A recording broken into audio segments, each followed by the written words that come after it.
And hello everyone, and welcome to the Slithering Next show. This is not going to be a normal show today. It's the culmination of the 25th anniversary celebration that we started this summer. It's been a great few months, and 2025 has been exceptionally profound for us. It was filled with great achievements and valuable lessons. While we successfully launched our largest game to date, a massive undertaking like Broken Arrow, this milestone was achieved alongside significant real-world challenges. Looking back, these past 12 months have served as a powerful and also an honest testament to the enduring story of our company, Slithering. Our industry is often defined by chasing and celebrating massive runaway successes. Think about these single huge hits that can sometimes obscure sound judgment regarding long-term investment. And Slithering has always sort of held a different, more grounded philosophy. We remain fundamentally committed to a process of constant, sustainable learning and responsible growth. And that's not an easy thing to do. We believe in investing our resources wisely, ensuring our path forward is not only exciting and great, but also stable for our team and for you, the players. And every experience this past year has deepened our collective knowledge. This is important. We learned from the intense launch of Broken Arrow, but also from other things like the effort behind the release of the first narrative campaign for Battle Sector. We gained insights from releasing the Starship Troopers Territory Mode, from going to more commercial shows around the world. We have done a lot more integrating in external agencies with the company. We have done new launches of original formats like the Hot Seat. And today we're launching our first co-development project, RuneQuest. All of these experiences have been carefully and will be carefully scrutinized. This collective wisdom we report, and we don't just shelve it and forget about it. We have carefully woven it into the fabric of our future decision making, ensuring that every single project we undertake builds upon a foundation of experience and accountability. Now, if we turn our attention to the show today, what makes this show different, we learn and we see what's happening out there. You will see that there's a lot of showcases around. You have probably seen a lot of them already. They come in many forms. You've got the rapid fire trailer montages and the lengthy, maybe unfocused sometimes, discussions about future technology or a vague franchise future. There's overly scripted Q&A sessions where you ask questions and the answers are always a bit too scripted. And there's also the casual meandering gameplay streams. Now, for this show, we made a choice. We made a choice of making sure that we deliver something that truly matters to the players. So during this show, you will see a lot of things that are very practical, very real, meaningful, impactful, insightful to you guys. And we make this promise to you. We'll find only substantial content, concrete updates, significant content drops, and you will see that there is a lot of things we have to say about a lot of our games and a lot of games that you don't know about. So we promise we will not dwell into marketing platitude. We will get straight to the meaty, actionable items, and you have to just take your seat, relax, and prepare for a great show. It's our commitment to transparency, quality, and delivering the impactful content that respect your dedication to our games. So listen to what's coming next and prepare to be excited for the future of Slytherin.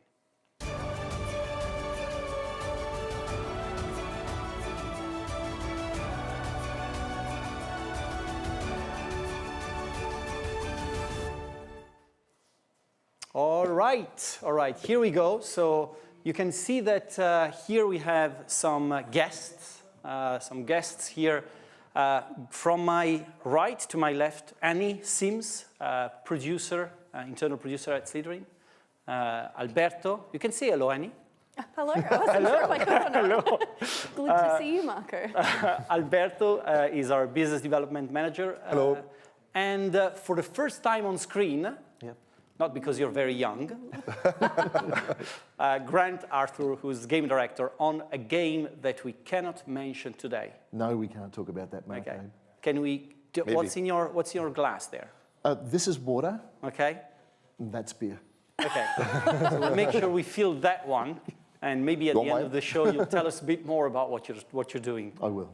All right. Guys, today we have a board. We have a board of various content.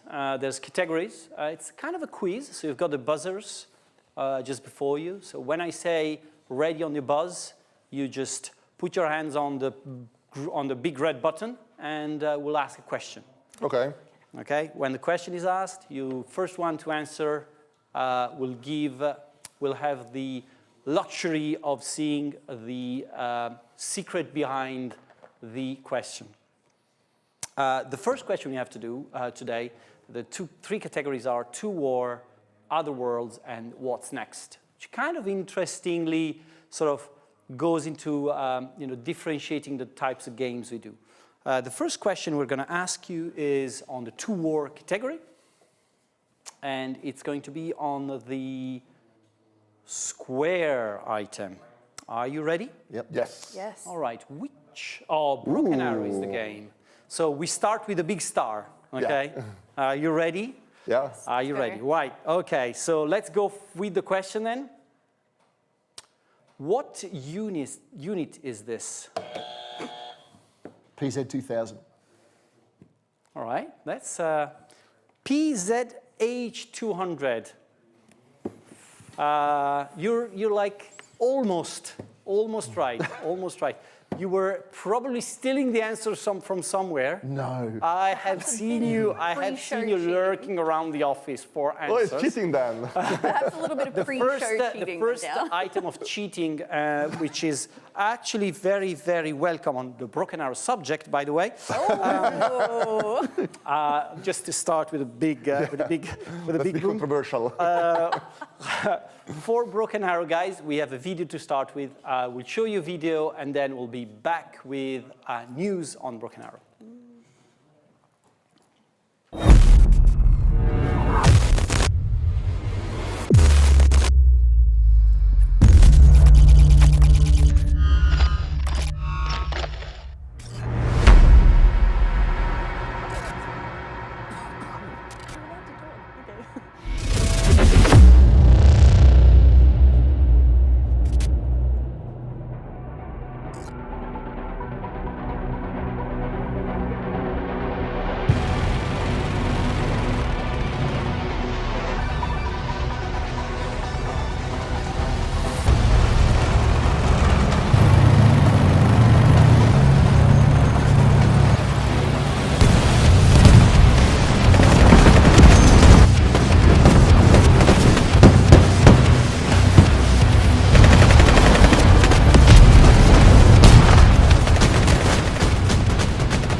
That's a great start, I guess. Oh, yeah. You know, to start the show.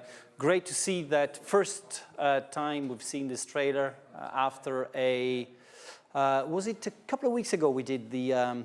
Yeah, a couple of weeks ago, where we had the live Q&A session with Felix, and we unveiled the roadmap for the remainder of this year and 2026. Okay, so can you tell us? I mean, because we want to be sort of on point of what is happening in the next few months. What is what is going to happen on Broken Arrow in the next few months, Alberto? Well, first off, I would like to address what is the most imminent piece of content coming to the game, which is the upcoming patch with the AI bots. That's coming certainly before Christmas, so stay tuned because that's coming very, very That's soon. a big thing, right? It's a huge, Major thing that it is major. requested by players. Players have been asking for a long time, especially because it essentially allows to play the game skirmish against the AI and with no other human players. That's coming this year, before Christmas. Next year, we've taken the decision not to decide in advance when things will be released first, what items will be released first, as you can see on the roadmap. But certainly, we're already working on some of these pieces of content. Some of them are major features. For instance, one highly requested feature is the spectator mode. We also have replays or save games. Once again, another highly requested feature. But I think that what players are really interested about are the new specializations and content coming in the form of DLC. As you saw and as we announced in the live stream 2 weeks ago, the first specialization DLC will be free, and this trailer just showcased what the specialization DLC is about, so the Baltic Battalion. What is a specialization pack? What are the boundaries of a specialization pack, Alberto? Basically, it's a pack of units that you can select when you play the game in a skirmish. And they're all centered around a specific theme or topic or, categorization of troops. For instance, we have a US Marines specialization, we have an Armored Brigade specialization, we have a VDV specialization, which are the Russian paratroopers. In this case, we are releasing the Baltic Battalion DC, which is an umbrella term for the joint forces of 3 countries, Latvia, Estonia, and Lithuania, all banding together in order to face an external threat allied to the United States. Right. The key thing here is we keep working on Broken Arrow. Broken Arrow is a game that, as I said at the beginning, is a game that has a long history of great successes and great challenges at the same time. We will keep working on it. The game, the development studio, Steel Balalaika, are absolutely dedicated and focused on improving the game and making sure that the experience improves. We know that there are things that we can fix. Some things like internet connectivity, in some word areas and such, we cannot arrange to fix right now, but I'm pretty sure that you will see that the commitment of the development team is ongoing and will never stop, for sure. Do you want to add something, Alberto, about? Yeah, I just wanted to expand a bit on the specialization itself. It's very infantry-focused in the sense that it features very specialized infantry, very highly trained infantry. And each of the 3 Baltic countries bring something to the table, so it's a very eclectic specialization as well. In terms of vehicles, they borrow a lot from other European countries, so expect a lot of vehicles that you might see in possibly future factions as well, but that are not represented yet in the game. So expect 21 new infantry units, 24 new vehicles, 1 new map, and a solo co-op scenario showcasing the Baltic units. Is there any new live stream or updates coming up? Actually, yes. Well, first off, I wanted to mention that we will be showcasing the new units on Discord. Okay. So we will be showcasing periodically a new unit I don't remember if it's every week or every 2 weeks. We'll let you know, but it will be a way for us to, to keep you engaged and play a little game with the community. And secondly, as we mentioned 2 weeks ago, it's our intention to keep this channel open, this communication channel open with the community, to be as transparent as possible. So anytime we do one of these live events, we'll give you the date of the next one. In this case, we'll be back at the end of January, on January 27, when we'll have a new live stream event, once again with Felix, once again with a Q&A session. That's great. Grant, how familiar in your day-to-day work, how familiar are you with the Modern Warfare kit? Pretty familiar, Marco. Okay, Yeah. okay. Yeah. It's enough? One more beer? I'm very familiar with it, but I can't go into it. Okay, cool. Thank you very much. Is there anything you want to add on Broken Arrow? Well, I would love to see what the community is saying about the specialization, but I will check it up later. We will definitely check it out later. We don't have access to the live chat, as there's many channels following us right now, so we need to make sure that we'll check the chat later. Okay, so we have a second question for you guys. Let's see what category it's all about. Were your hands on the buzz? Yes. Diamond. Let's see what game it's all about. RuneQuest. Ooh. Right, so RuneQuest Warlords just released. Here's your question. Please. Oh, that was fast. Who was that? Did you actually read the question? Yeah, list 5 RPG games similar to RuneQuest. More pre-show cheating, Marco. Yeah. No. I think that this is like somebody passed you. I mean, there's no precise answer to this. So give me 5 RPGs. Yeah. So Pendragon, which was also made by the same creator of RuneQuest. Call of Cthulhu. Dungeons and Dragons. Are you reading? No. Dungeons and Dragons. Pathfinder. And Starfinder. Okay, well that's okay. Ars Magica. Okay. By the way, guys, you have to turn your points. One for no, that's the other one. That's a 10 for you. Yeah, stop cheating. Yeah. Well, I could go to 10 if you want. So.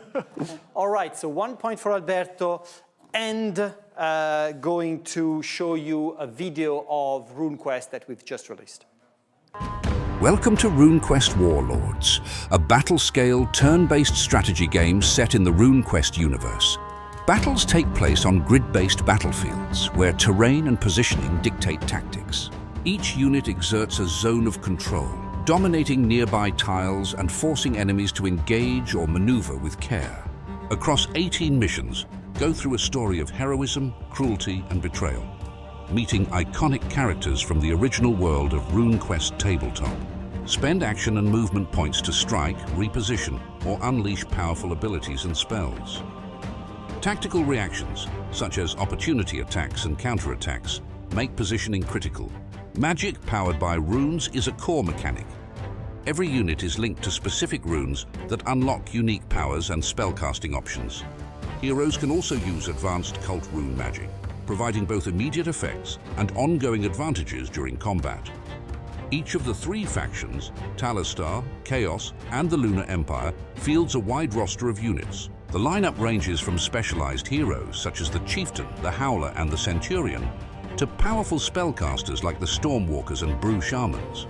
Alongside them, factions deploy heavy support and fast attack options. Hybrid fighters effective in both melee and ranged combat. Devastating monsters and artillery. Agile cavalry and versatile troops, including Shadowcats and Brew Marauders. Every model within a unit carries its own health pool, adding another layer of tactical depth to each battle. Multiple engaging game modes available, from customizable tactical skirmishes with flexible army compositions to a rich narrative campaign and replayable scenarios in a competitive arena. With photo mode, it's possible to capture the most epic moments. Units in action, unleashed magic, and breathtaking panoramas of Glorantha. Let the battle begin.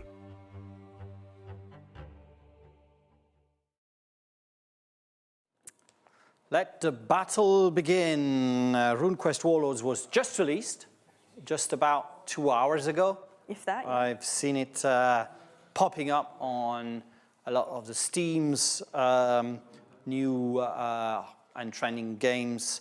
So that's great. I just wanted to sort of share with you guys, which is like a very fresh as well, that we've got the first reviews in. So Softpedia gave it an 8.5 score, saying RuneQuest Warlords works hard to bring Glorantha to life with carefully built Unity models and some good-looking and varied battle maps. That's an 8.5, which is very, very good. Turn-Based Lovers, which is a specialist website for turn-based strategy games.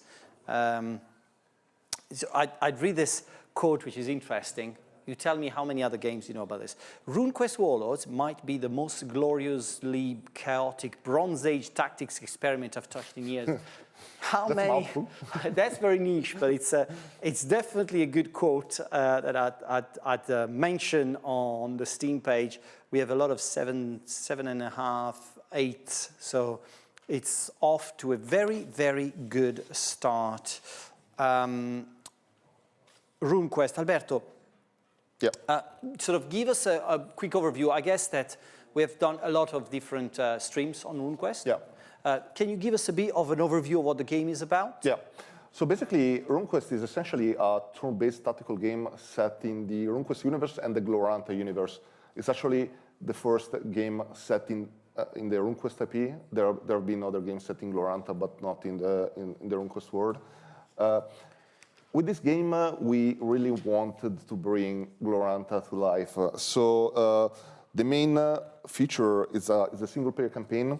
In it, you play as Halgrim, the tribal champion of the Billings tribe from Talastar, as he's gathering allies in order to fight the invading Chaos Hordes from Dorstor. Those characters are really existing in the actual lore from RuneQuest.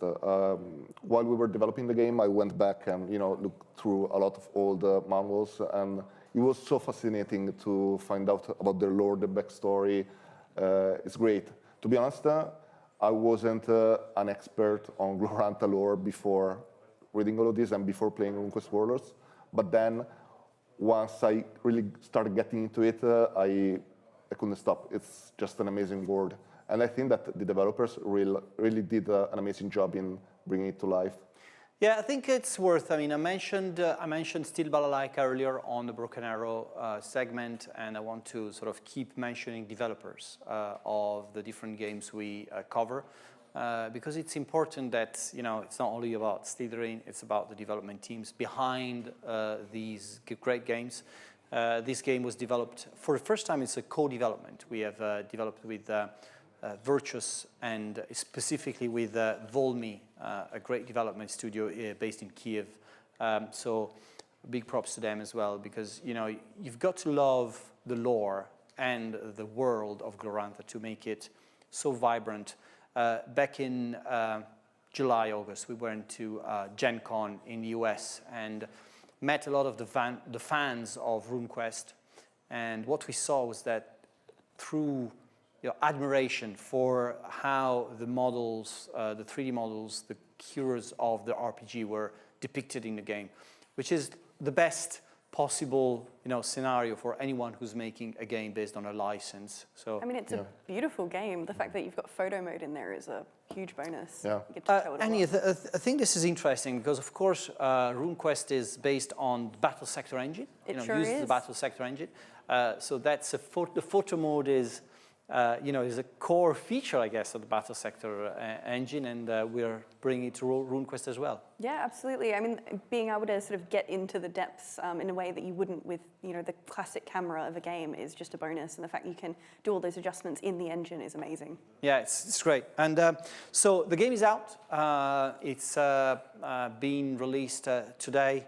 We have, it's also launch discount, by the way. So if you want to take advantage of it, you've got to do it now. Alberto, anything you want to add about RuneQuest? Yeah, first off, I wanted to mention that we have 3 unique factions in Warlords. They are completely asymmetrical. You have Talastar, Chaos, and the Lunar Empire. In the campaign, you're mostly playing as Talastar with some Lunar Empire allied units. and of course your main opponent will be Chaos. But you can play them as you want in skirmish and multiplayer. Magic, of course, plays a huge role in the game. Rune magic is the foundation of the universe, and every single unit in the game makes use of them. As such, it's such a colorful and amazing game. When I started reading more about RuneQuest, I was surprised to see the impact it had historically on the development of the RPG genre.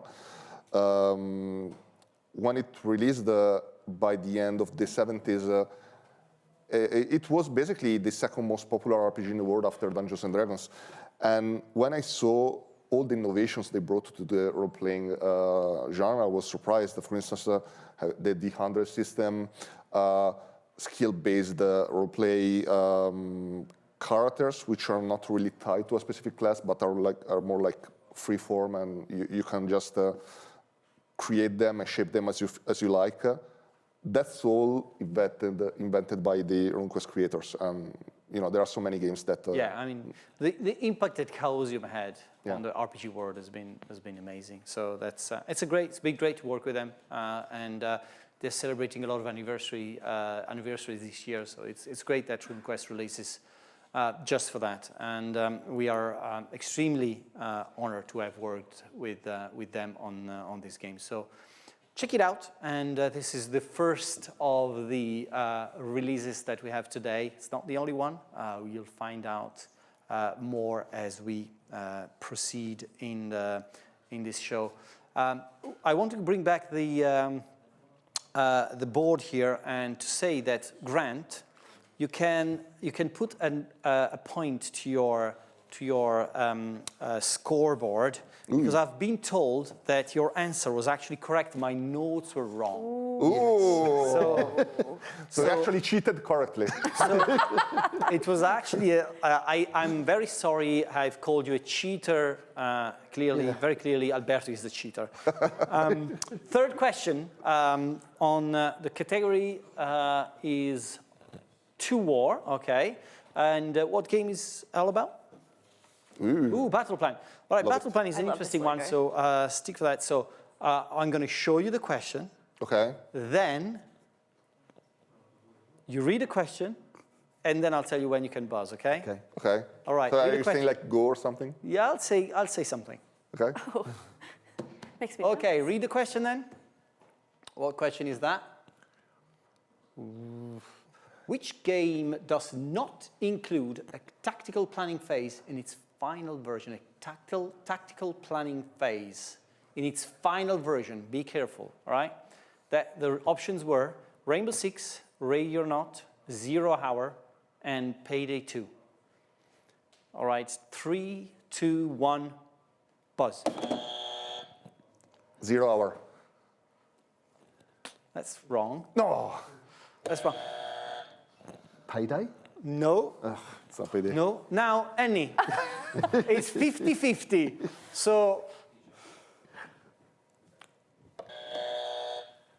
I'm going to I have no idea. I'm going to say Rainbow Six Siege. it is correct. So you. that's 1 point for you. Thank you. I was And- like, I can't imagine that it would. from It's a very, from what very I've seen. tactically sound decision on your side. So 1 point each. And the game we're going to talk about is Battle Plan. So take a look at this great video that we put together for you.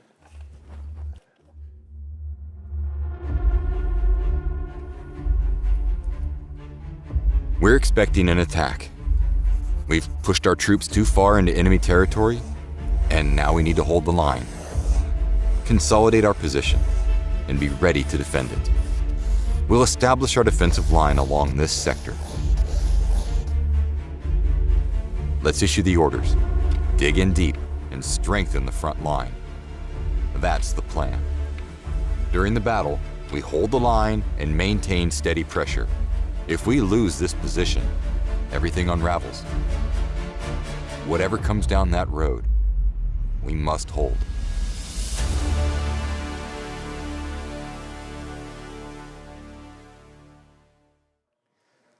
Battle Plan. That was That's a game that we have announced very recently during one of our recent shows.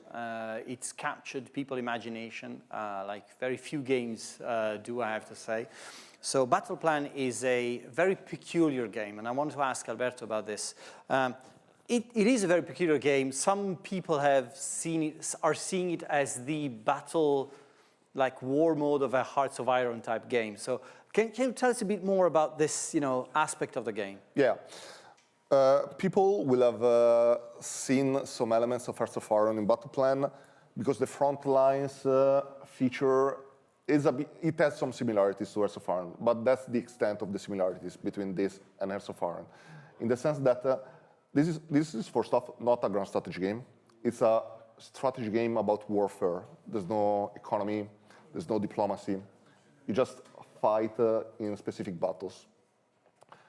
In Battle Plan, we wanted to simulate the experience of what it means to be in charge of an army group or in charge of some divisions during World War II. Essentially, you will be able to draw carefully detailed battle plans and see how your officers carry out those orders and what happens when they are able to, to carry them out. They say that any plan doesn't really survive the impact on the battlefield. So that's pretty much what happens in Battle Plan, in the sense that there's no perfect plan. You're always going to be able to reconsider your plan, and as you can see on screen, you will be able to prepare new offensive, set up new front lines, give new orders. But in the end, even though it might seem a complex game, and it is, because there is so much going on under the hood and under the surface, it's also very approachable, because anyone, or at least anyone who has some knowledge of World War II, can jump in the game and just prepare plans that might or might not be good, but essentially the game is really easy to jump into. It's the typical case of a game which is easy to get into, easy to learn, and hard to master. That's really what it is. I know it's an overused phrase, but it's actually true in this case. And I think that what Battle Plan does, no other game does. I think it's amazing, and I think that we have the potential to make something really unique and really cool here. It does look really cool. I'm going to use you as the go-to person for when is it going to release? Well, I can tell you can check out the demo at the next Steam Next Fest, which I believe is February 23rd when that opens. So you can have a look yourself then. Yeah, I think, we're at the phase where, a lot of the future decisions of the game will depend on the feedback we have from you guys out there. So definitely, I just find it beautifully, visually, it's just beautiful. It's just works very well. I really love the stylization of it while being quite genuine to the product. Yeah, and I like the drawing thing. It's really, really, really nice. Yeah, it does feel like a map still. Yeah, we wanted to capture that feeling, because so many World War II games, and we know a lot of them, have all these hexagons and tokens and so on. But They're a bit in this scary, case, to be honest. Yeah, it is intimidating. In this case, we wanted the map to be the protagonist, and the player, he plays with the map, or they play with the map, they draw on it, they prepare plans on it. You can even take notes on it. Grant, do you have a favorite World War II setting as a whole?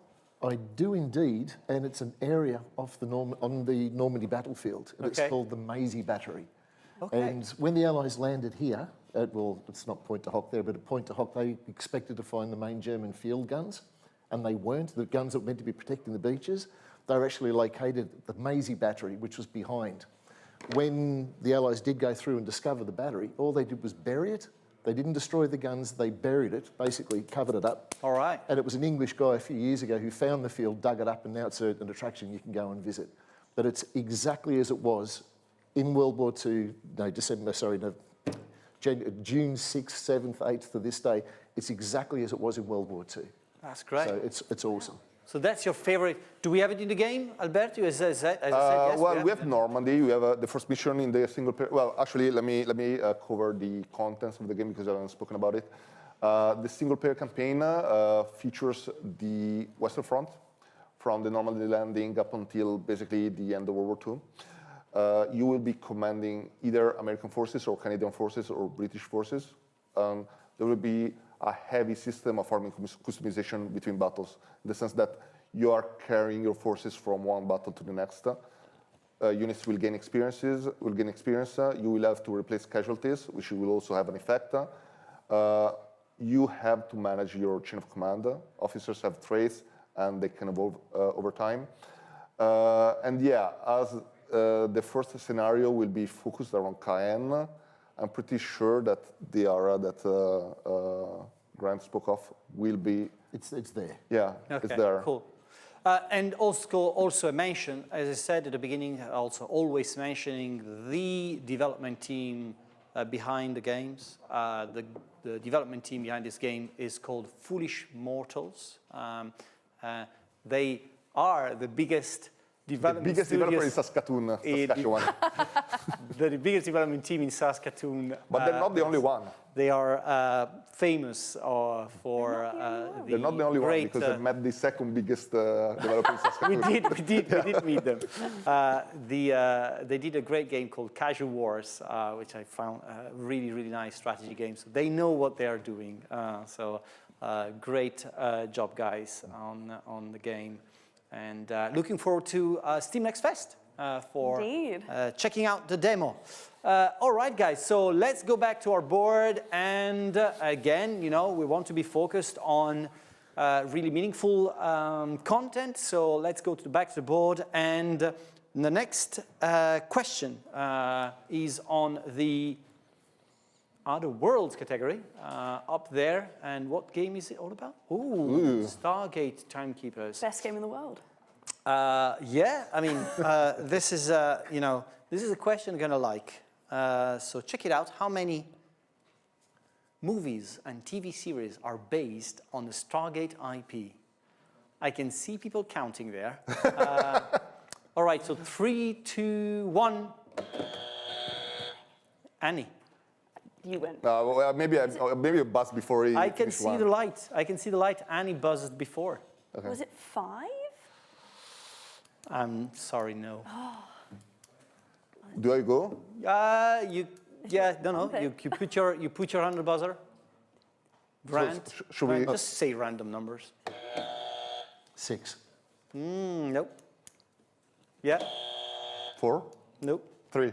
Nobody got it. It's 7. It's 3 movies and 4 TV shows. What's the not the newest one? What's the third one? What's the third one of the movies? Oh, there's the prequel one, isn't there?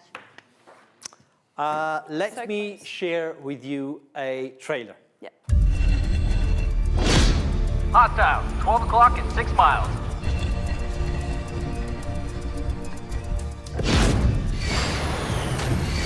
What is this tech they're looking for anyway?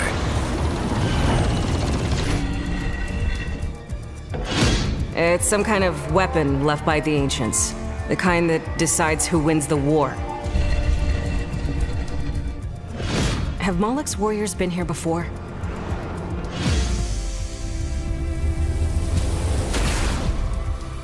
I don't like the look of this.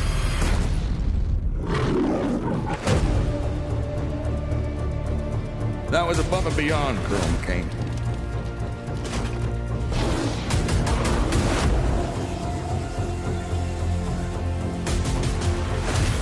Isn't the Lambda site off-world, sir?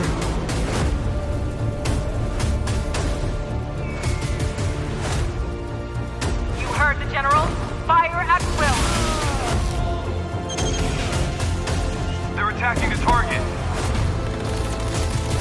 Are the preparations complete?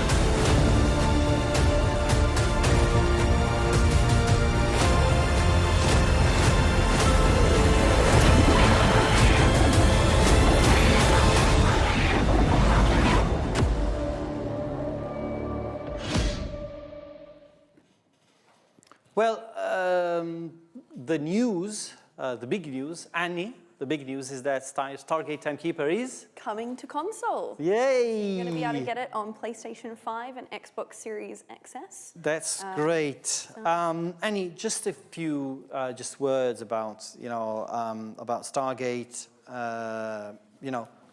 Bringing a game like Stargate to consoles. What does it mean? I mean, changing the format of a game from PC, mouse and keyboard to controller is always a bit of a challenge. UI particularly, because you want something to feel very natural, particularly a game like this where it is a real-time tactics game, you need to be able to react quite fast. And obviously we do have the tactical mode in the game, but a lot of it is reacting to things around you because you are in real time. Stargate is obviously, as I mentioned, a real-time tactics game with a heavy stealth focus, leading your team of specialists through the Stargate SG-1 universe. But yeah, so a lot of the adjustment for Stargate is going to be that UI and adapting to make it feel as home on console as it does on PC. That's great. And of course, as we keep mentioning developers, this game is being developed by our studio in Poland and ported to consoles by the amazing guys at Trinity Games, the biggest development studio, I don't know, I'm just making that up, in big development studio. the wonderful town of Bologna, Italy. Next question. Will prove otherwise. What is it? All right, 2 War. All right, 2 War is the category, and we have a question there. Let's check it out. For Headquarters World War II. Let's see what it's. Which popular World War II movie features? You cannot buzz. You cannot buzz. That's cheating. Which popular World War II movie features Brad Pitt and the tank as its main characters? I'd say, what's the main character? The tank or Brad Pitt? I'd like the tank. You're the tank. Okay. 3, 2, 1, buzz. That's Grant. Yeah. Fury. Fury, it's the right answer. So you've got a point. Yeah, thank you. I didn't know the answer, I just wanted to buzz in before Grant. I was surprised that you were supposed to know everything about modern warfare, but you know a lot about World War II as well. A little bit. Okay. A little bit. And you can see the Fury tank at the Bovington Tank Museum. Really? Yeah, At the, sorry? Cool. You can see the Fury tank at the Bovington Tank Museum. All right. Okay, cool. What tank is it? You can see that I'm used to English accent. Grant has a slight accent from some other parts of the world. Down under. Australia. From Australia. We have 2 Australians here today and 1 Italian. So that's as much as it takes for a British company to showcase their games. All right, so the first thing I want to say about Headquarters World War II, you can actually see it from there, but we are sort of totally rebranded the game. We have made a new logo, made a lot of new improvements to our comms and marketing assets and so on. Why is that, you would say, and why would you care? That's because we wanted to make sure that in the new phase of life of Headquarters, we bring the game to as many people as possible. And we think that this new look that you're going to start seeing over the different marketing assets on the internet is going to represent a lot more what the game is about, and the sort of idea of what the game represents. The thing is, I want to show today is a gameplay video of something brand new. So take a look. Headquarters Cold War is a turn-based strategy game set in a fictional 1984 conflict between NATO and the USSR. Players command modern military forces across 2 full campaigns, featuring 20 missions that explore both sides of the story. The conflict unfolds across West Germany, where tactics, positioning, and resource management decide victory or defeat. The game follows an easy-to-learn, hard-to-master approach. Each unit features detailed armor on every side, making positioning critical. Terrain, elevation, and cover influence line of sight and protection, while destructible environments add new challenges as the battle evolves. Headquarters Cold War delivers realistic visuals, From burning tank wrecks and ruined cities to the small details of peaceful villages caught in the crossfire. For the first time in the series, helicopters join the battlefield. Utility and attack variants add a new dimension of mobility and firepower, capable of transporting infantry, launching precision strikes, and controlling the skies. Commanders can use headquarters skills to turn the tide of battle, from resupply operations to missile strikes and tactical nuclear attacks. Between missions, players can upgrade units, assign heroes, and develop officers with unique abilities that enhance combat effectiveness and tactical depth. Play skirmish and multiplayer modes for up to 4 players, as well as a map editor that allows players to design and share their own battlefields. That was Headquarters Cold War, where you can see that you can join the beta now. But before we get to that, Alberto, what does it take to turn a World War II game into a Cold War game? What's the well, I think, there are some challenges, of course. Different technology, different units, different tactics, different scenarios, of course, because we're talking of a hypothetical war, which thankfully never happened, but it could have. So that's why we're depicting this. But in the end, it was also a challenge because Headquarters World War II mechanics are really solid. There are some things that, to be honest, no other game really does to that depth and level. For instance, it represents every single crew member of every vehicle. They can get incapacitated or killed. You have all these super detailed stats for each individual unit in the game. And it's a super tactical, super realistic game. And in the case of Cold War, the challenge was to make it fast, make it fast-paced, make it fun. And I think that we are really we are confident that we accomplish that with Cold War. In the sense that the game is fast-paced, the game is fun. We really went for a rule of cool approach for the choice of scenarios. As you could see the Brandenburg Gate in one of the clips in the trailer. You see a lot of urban warfare as well. Of course, we could get a lot more creative than with World War II when it came to map design. So there are so many cool things that you can do in this game. A lot more firepower, a lot of emphasis and focus on mobility, and of course you have attack helicopters. I mean, how cool is that? That's cool. That's absolutely. I mean, this is on the logo. Yeah. Game changer. Game changer. Grant, on Cold War, going from World War II to modern, and so it's the middle is Cold War, and in terms of what tactics change, how tactics changed, and how warfare changed. What do you think are the main differences? The numbers of countries involved. You had, in 1984, when this is set, you had 12 countries in NATO, compared to 32 today, and they were up against the whole Eastern Bloc, and we had gigantic armies facing off across the borders, armed to the teeth, and they had tactical nuclear missiles to be used on the battlefield, which is something we wouldn't even think of today, to use a nuclear missile on a battlefield, but then it was part of the plan. A tank crewman or a tank in general had a life expectancy of 36 hours at that time. Wow. Going against it. I don't know how that compares with the tank crewman today, if it's actually dropped today, but that's what it was back then. That's incredible. I mean, this is a big announcement for us. I mean, this is an announcement. This is a game that will release as a standalone next year. Annie? Well, if you go to Slytherin.com now, you can actually sign up to the beta. But we're kind of aiming to get people in-game in about a week.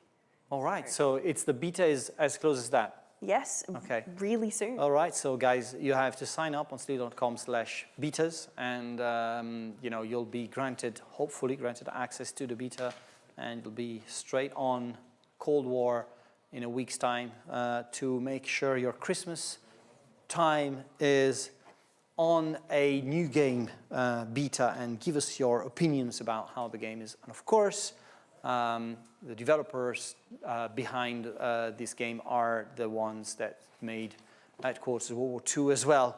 Stani game, games based out in Kiev again.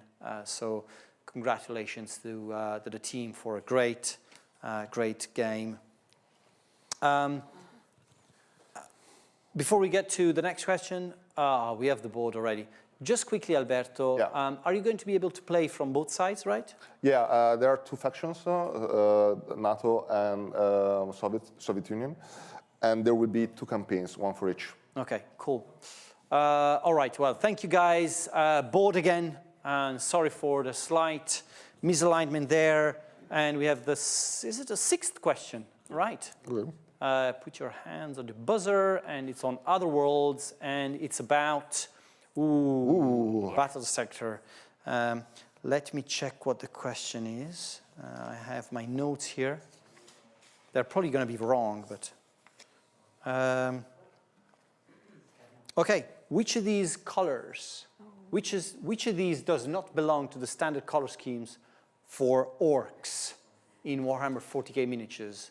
Red, purple, yellow, blue, and white. 3, 2, 1. Purple. Purple. Let me check. Was it right? It's right. Oh, wow. You got 2 points, Alberto. I waited because I thought that you would say go after. Okay. Oh, wait, hold on. Okay. Yeah, No, you're cheating again. Oh, gosh. Every time you get a chance, he's cheating. By the way, remember that the Australians get to accumulate their points at the end. Oh, we're on a team. Okay, bring it here, bring it here. All right, Annie, this is your puppy, right? Battle Sector. It is indeed. So tell us about what has happened so far and what is coming in the future. Well, we all know our favorite turn-based strategy game in the 40k universe, but we have introduced Crusade Mode. It's a new gameplay feature which was focused on building your basic army all the way up to sort of a monolith. You fight across various planets, you upgrade your forces and firepower, there's troop leveling in it, so if you and your troops go against only baby enemies, you're only getting baby points. If you go against the really scary enemies, you're getting scary points. And there's multiple upgrade paths for all of your troops. It's sort of a one-shot kind of deal. If you lose, that's it, because as we all know, you only get glory for the victorious. And you can play as any faction. We then moved into, earlier this year, we released a new game mode for Battle Sector, which was the domination mode, which was capturing and holding 3 central zones on a map. A bit of a capture of the flag with a bit more chaos mixed in. It's very aggressive sort of gameplay, map-wide, and it's a lot about either annihilating your enemy or holding the point for as long as possible. And then we look to the future from that. So as you can see on our roadmap, very early in 2026, we're going to be releasing our Black Legion DLC. And then coming after that, we're going to have a big free major update to Crusade and a bit of balancing for the game. And then after that, in spring, we're looking at the Ultramarines being added to the game as a faction. Going into summer, it's going to be a new narrative campaign. Fall, it's going to be another big major update to our game because we really do care about our fans having a good time. And then into winter, it's another faction DLC. And as always, whenever we introduce a new mode, you can play against them. Even if you don't buy the faction yourself, they are still enemies available in the game. So. That's great, Annie. And I think, again, you know, as there's a lot of stuff going on there. I want to mention all the studios involved in this, because there's a lot of people involved in Battle Sector. There's a lot of hands in the pot. Yeah, so Battle Sector is mainly developed by our internal studio in Poland. And we also have the amazing guys at Volmy doing the faction DLCs. Indeed. And some of the the game modes, new game modes, have been made by a studio in Turin called Future Rats. So there's a lot of people. How do you manage all these people? How's the workload? I'm busy. Going through? I'll put it that way, Marco. I'm very busy, but it's really rewarding. I think the work we do for Battle Sector is gorgeous. We do quite a variety of things as well. Obviously, just on this future roadmap, you can see we've got a lot of different DLCs for factions. We've also got campaigns, our free updates for the community. There's a lot going on. So I find it amazing that we have so much stuff planned for next year. And, and we like of course, one trick to announce to have so much stuff for next year is that we moved some stuff that was going to release this year to next year. So Absolutely. 2076 is even more packed now. Oh my goodness, yes it is. Going through everything we've done, I have to only hit the highlights because I would not have time. One thing we need to mention as well is that most of these, there's a big community of players on Battlestar that are playing it on consoles, which we sometimes forget about. There's a sizable community there. So all these are coming to consoles as well? Absolutely. I know that we've been a lot of our big updates have been like looking at console. There was one particular player who mentioned that he was having trouble with the new game modes playing with his stepson, and we made that our absolute priority to get fixed in a patch immediately after, and we were pleased to and very excited to see that he indeed was back to playing with him. See, that's customer service. Alberto, we are also releasing a new DLC. We have just released a new DLC for Gladius to keep in the tradition of giving a Christmas present to Gladius players. Rampage Pack. Can you tell us? Rampage Pack, yes. Yeah. To keep up our Christmas tradition, we're releasing yet another unit pack for Gladius. We're talking of 8 brand new units coming with the Rampage Pack. 1 unit added to many of the existing playable factions. I lost count of all the factions that we have now for Gladius. Sorry. But we have the Deathstrike, the Vigilator, the Krutox Rampager, the Commando with a K, a Hexmark Destroyer, a Genestealer, an Armiger Helverine, and a Plague Marine. I think that I know what faction each of these units belong to. Okay. But I'm not exactly sure about 2 of those. I probably know one of these. I was going to say, are you brave enough to say it on stream? Let's try. Okay, you can't see comments, it'll be fine. So Commando is, of course, Orcs. Of course, that was my guess. Genestealer is Tyranids. Yep. Hexmark Destroyer is Necrons. Okay. Plague Marine is Chaos Space Marines. Yep. Armiger Helverine, I think it's Adeptus Mechanicus. Krutox Rampager, I think it's Tau.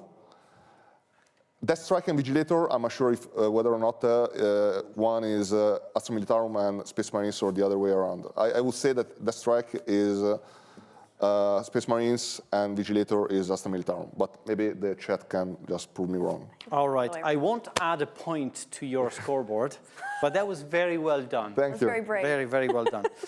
So now, guys, I'm going to call a 5-minute break, and then we'll be just back with more questions, more games, and more great announcements.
In a world where gaming never sleeps, one show dares to turn up the heat. To the hot seat.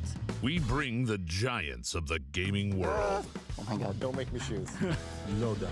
And the next are already on the horizon. Actually made my year. I panicked, I'm going to be honest. I can never be ready. One night, once a month. No one could have finished. Unlimited hype. The Hot Seat, hosted by Marco Minoli. Live from Milan every last Wednesday at 6 p.m. Only on Slytherin TV. Scramble Battle of Britain is a tactical dogfighting game that thrusts players into the high-octane chaos of the 1940 summer skies. Lead your squadron through intense aerial battles in a 3D dynamic airspace as Luftwaffe and Royal Air Force fighters clash over the English Channel. In the early access release, players take on the role of a squadron leader, commanding a crew of pilots, each with their own unique strengths and weaknesses. Through each gameplay phase, planning, simulation, and review, players strategize and command aerial maneuvers, witness simulation outcomes in real time, and rewind the action to analyze battle damage using detailed camera tools. The planning phase allows users to strategically plan maneuvers for aircraft under their control using detailed graphics and UI, set precise controls and special defensive actions like escaping dogfights and bailing out from a plane. In the simulation phase, the camera can be directed toward the heart of the action, ensuring you don't miss a thing as you watch the planned maneuvers unfold in real time. Loop, scrub, and rewind through the review phase to assess battle damage and analyze and refine your tactics. Maintaining situational awareness becomes second nature with Scramble's suite of camera tools and intuitive user interface, while the cinematic control mode allows players to capture and share epic moments from every angle. But that's not all. Scramble features advanced damage modeling, where leaks, fires, and lost components can dramatically impact your aircraft's performance. Witness realistic aerodynamics and pilot physiology, with severe G-forces causing blackouts and enemy fire potentially lethal to pilots. So, get ready to soar into the action with Scramble, Battle of Britain, and experience the thrill of aerial combat like never before.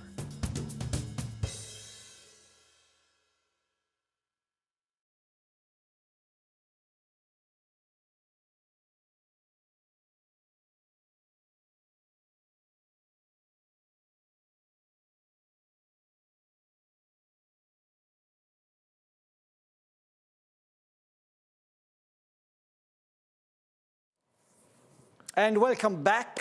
Welcome back to the show.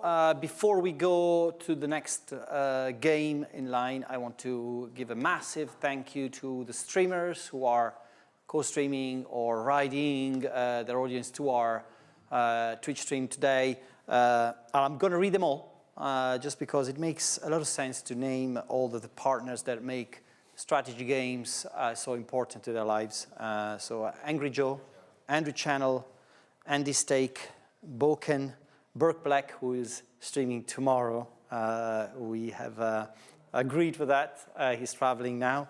Loco, Cringer, Das Tactic, Dinkelbean, Force Gaming, Kiri, or 2D Kiri, Merp, Multiplayer, Nerd Rage, Fred, Nucrium, Pair of Zophil, that was a hard one, Resonance, Ratitude, Raptor, Quill 18, Soon, The Great Book of Grudges, Vulcan HD, Writing Bull, and a special mention.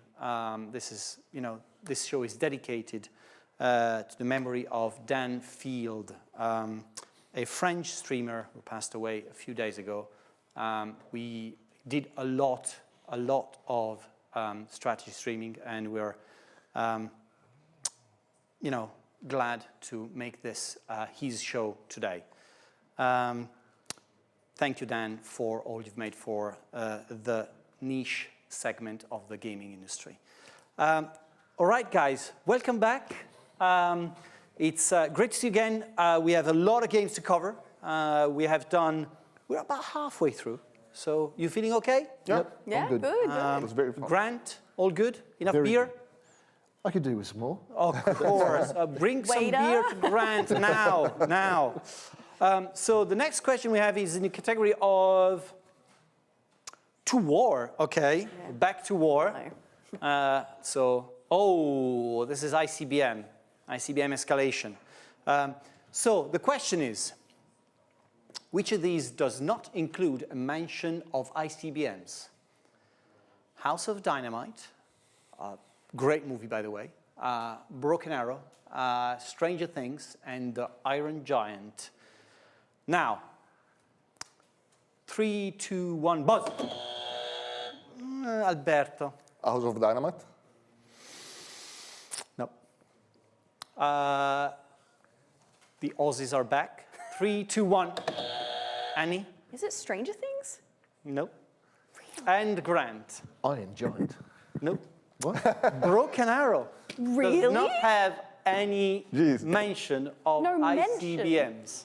But you there is can this use Stranger Things because there's that whole thing with the Russians, I think. I didn't think they mentioned ICBMs in that. I do remember the Russians, but I was like, they talk about other stuff, not that. You Seems so see? wrong. You see?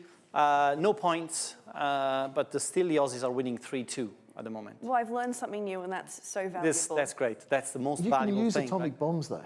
You do. But You it's can. not You ICBM, can. yeah. You can. Yeah. Right. All right. So, guys, ICBM. What do you want to say about ICBM? ICBM has is just going to receive a big update with an AI rework. Alberto. Yeah. Basically, the AI rework, of course, focuses on massive improvements to AI. It's currently slotted for releasing in January next year. It's really going to make AI opponents smarter, more strategic, more realistic. Key improvements include 2 new specialization AIs. One is called strategic nuclear AI. The other is called conventional invasion AI, in the sense that, of course, one focuses more on tactical nuclear warfare, the other on more conventional type of warfare. This was particularly tricky because to make conventional warfare work correctly, you have to have a combined arms approach, and you have to manage all the units at your disposal in a correct and efficient way. Fleet, army, air force, radars, whatever. It's a really complex game. It's a really systemic game.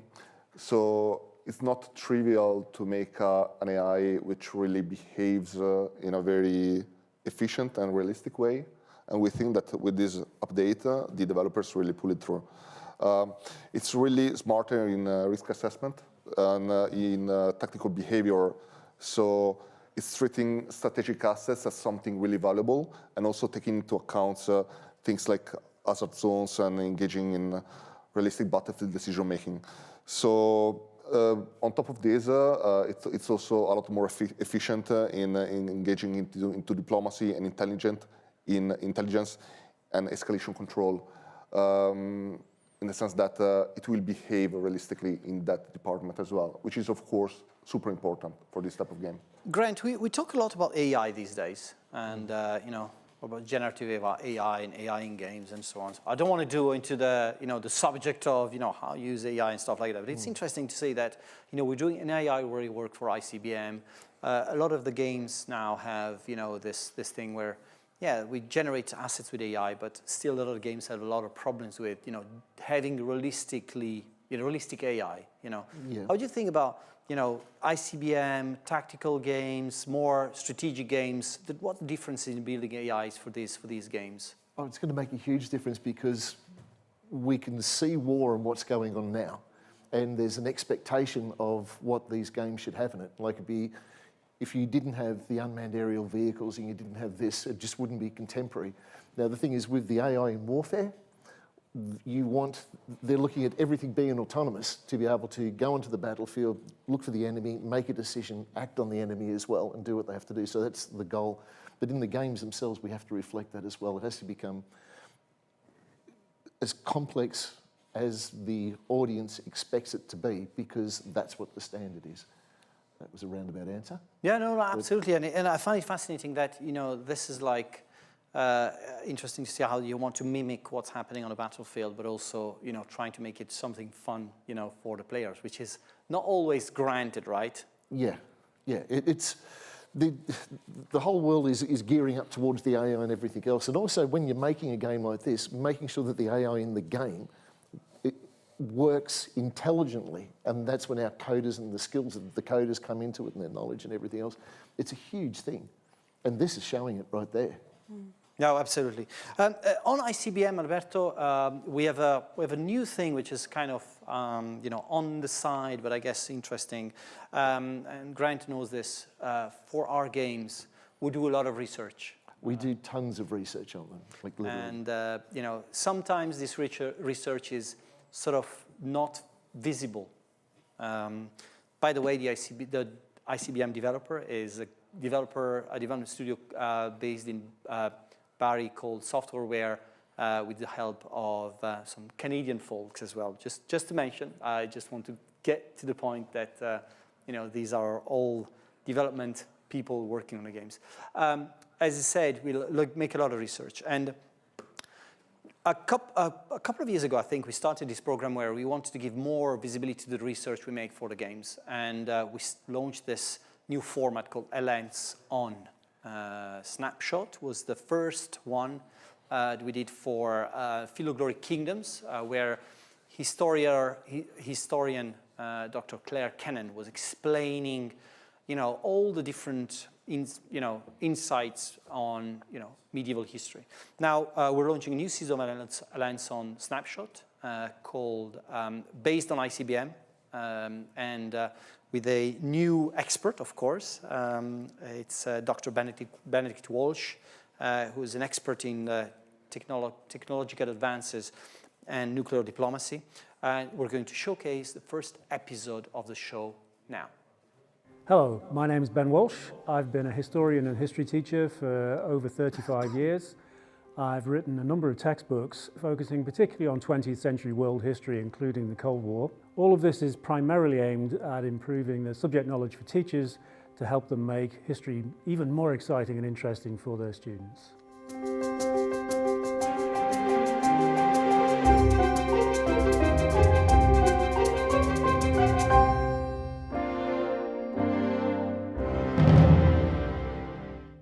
ICBM Escalation is a strategy game. It's inspired by the events of the Cold War, but it doesn't follow those events slavishly. However, we think that some knowledge of some of the events of the Cold War could provide useful background knowledge and maybe even prevent a miscalculation during the course of the game. The Cold War helps us to understand how different conflict escalations panned out. It also helps us to think about whether alternative scenarios were possible. For example, what if the USA had taken a more conciliatory approach in 1962 during the Cuban Missile Crisis? Would there have been a different outcome? A study of the Cold War can help us understand the mindsets that are at play during difficult and conflicting situations. For example, what's going through the minds of the leaders who are making the big decisions? But equally, what's going through the minds of the ordinary people who are being affected by those decisions? Technology was a key element of the Cold War. There's the obvious dimension, the practical side of weapons and delivery systems and navigation and targeting. But there's also another side to it, which is the propaganda side, the pride and sometimes the prejudice that went into promoting their own weapons and showing that their weapons were better than the other side's. ICBMs were also part of this propaganda campaign. During the Second World War, German scientists had developed the V-2 rocket, a sort of early intercontinental ballistic missile. The Soviets and the Americans both saw the potential of this weapon. The Americans launched Operation Paperclip. This was an operation to recruit, and that could include bribery and corruption and force or blackmail, to recruit Nazi scientists who had been involved in the program. Some Americans were conflicted by this. They were not comfortable with the idea of Nazi scientists like Wernher von Braun being recruited to work for the Americans. Having said that, the Soviets realized that this was going on and behaved in exactly the same way. So each side put aside any kind of moral qualms in the pursuit of better technology and the race to the best ICBMs. The nuclear rivalry escalated in the 1950s. The American President Eisenhower launched a space program and encouraged scientists to develop a man-made satellite that would orbit the Earth. Imagine their shock then when the Soviets beat them to it, and in 1957 they announced and indeed launched the first satellite, Sputnik. The Soviets rubbed salt into the American wounds later again in 1957 when they launched Sputnik 2. Sputnik 2 was bigger than Sputnik 1, and it even carried a dog called Laika. This really upset Americans because obviously the next stage on would be carrying humans, presumably. This might seem a petty rivalry over who's got the first satellite and whether or not there's a dog in there, but of course this is really about the potential. If the technology could be made to work reliably, then it wouldn't just be satellites that were going up into space, it would be ICBMs. The Americans responded to Sputnik by pouring money into space research. This meant extra funding for existing programs and setting up new ones as well. One of these was called Explorer. It was run by the US Army and it included the former Nazi rocket scientist Wernher von Braun. By 1958, the American funding of space programs was starting to pay off. In January of that year, they sent up the first American satellite, Explorer 1. Later in that year, they set up NASA, the National Aeronautics and Space Administration, to research into space and develop new technologies and new vehicles. The space race continued through the 1960s and 1970s. The Soviets were the first to put a human in space in 1961. The Americans were the first to land on the moon. This rivalry was technological and scientific, of course, but underpinning it all was still this idea of how this technology might somehow affect and improve ICBMs.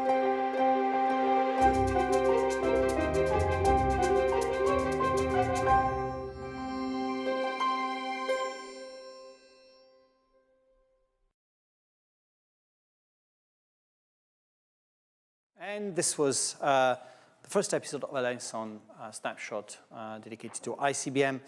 Next question we've got coming on board for you guys. I can see you're already ready. Of course. The question is coming on the two-war. Okay, we're completing the two-war segment with Panzer Corps 2, of course. Panzer Corps 2. So, guys, here's the question. Guess the original soundtrack.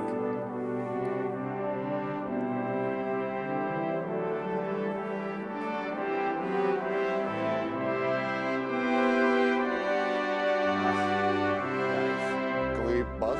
Yeah, of course. Buzz whenever you want. Band of Brothers? No. No.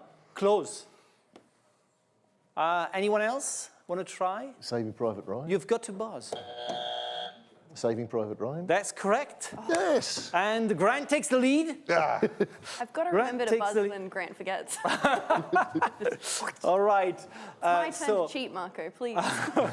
So Panzer Corps 2, guys, we're going to chat a bit about Panzer Corps 2, which will receive a new DLC very soon, a new special DLC. As again, I was mentioning the developers, Panzer Corps 2 has been in development for many years now. The guys have been the guys at Flashback Games, of course, but also Kerensky, the first of the DLC creators for the game, and then we started collaborating with a new development studio called Vulcanite. You know, welcome to the family, Vulcanite. They released their first DLC earlier this year. Yeah, Cyrenaica. Cyrenaica. And this new DLC is somewhat of like a successor of that, right? Yeah, basically it's somewhat themed after Cyrenaica in the sense that it's the first of a trilogy. It features the Operation Husky, the initial stages of the liberation of Italy from the Allied point of view. You are going to play as the Allies. You can play as either the Great Britain or the United States into different and parallel campaigns that get intertwined.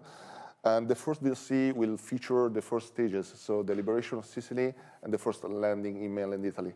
Then we'll have more DLCs, 2 more DLCs featuring the rest of the war. The second DLC will feature the liberation of Central Italy, so you can expect Anzio and Monte Cassino. And the third DLC will feature the remainder of the war in 45. This DLC is very important because it starts the Allied operations segment. We have done, I think, 6 or 7 DLCs on the Axis operations segment. This is the first one, the Allied operations segment. This is the first foray into sort of that part. And again, there will be carryover, I guess. Yeah. You will be able to carry over your forces from one DLC to the next. Also, I think that the theater offers some interesting features. The terrain is super mountainous. The Germans are bunkered in very tough defensive lines. And of course, you're also going to collaborate with local partisan forces. Again, Annie, release date? This one is early 2026. All right, so we're close. We're very close. Do we have a beta coming for this, Alberto? I think we have one very soon, right? Yeah, we have one very soon. I think so. I'm pretty sure that they post the announcement soon for it. I mean, this is, of course, again, one of these examples of how historical research shows very clearly. So this is going to be the first DLC we have for Panzer Corps next year, and there's going to be a lot more coming from also new creators, content creators, DLC makers. So expect more news about some DLCs with more water. That was it. All right, so next question on the board. Let's check it out. Oh, Other Worlds. Okay. I think we're leaving the what's next. I think that's on purpose, maybe, the what's next column. But let's see. So, Starship Troopers. This is one of the biggest games we've had in recent times. Starship Troopers just got a territory mode released early this year. It was a massive success. You guys loved it. So the developers at the Artistocrats up in Belgium are super excited to share more stuff. Let's see what the question is. When did the last Starship Troopers movie come out? All right, so there's three answers here. So 3, 2, 1, buzz. I'll give it to Alberto is competitive. Alberto, what was it? I think it's 2010. Wrong. 2008? Should I give it to him? Yeah, go on. Yeah, that was correct. It's 50-50. I can't have lost this again.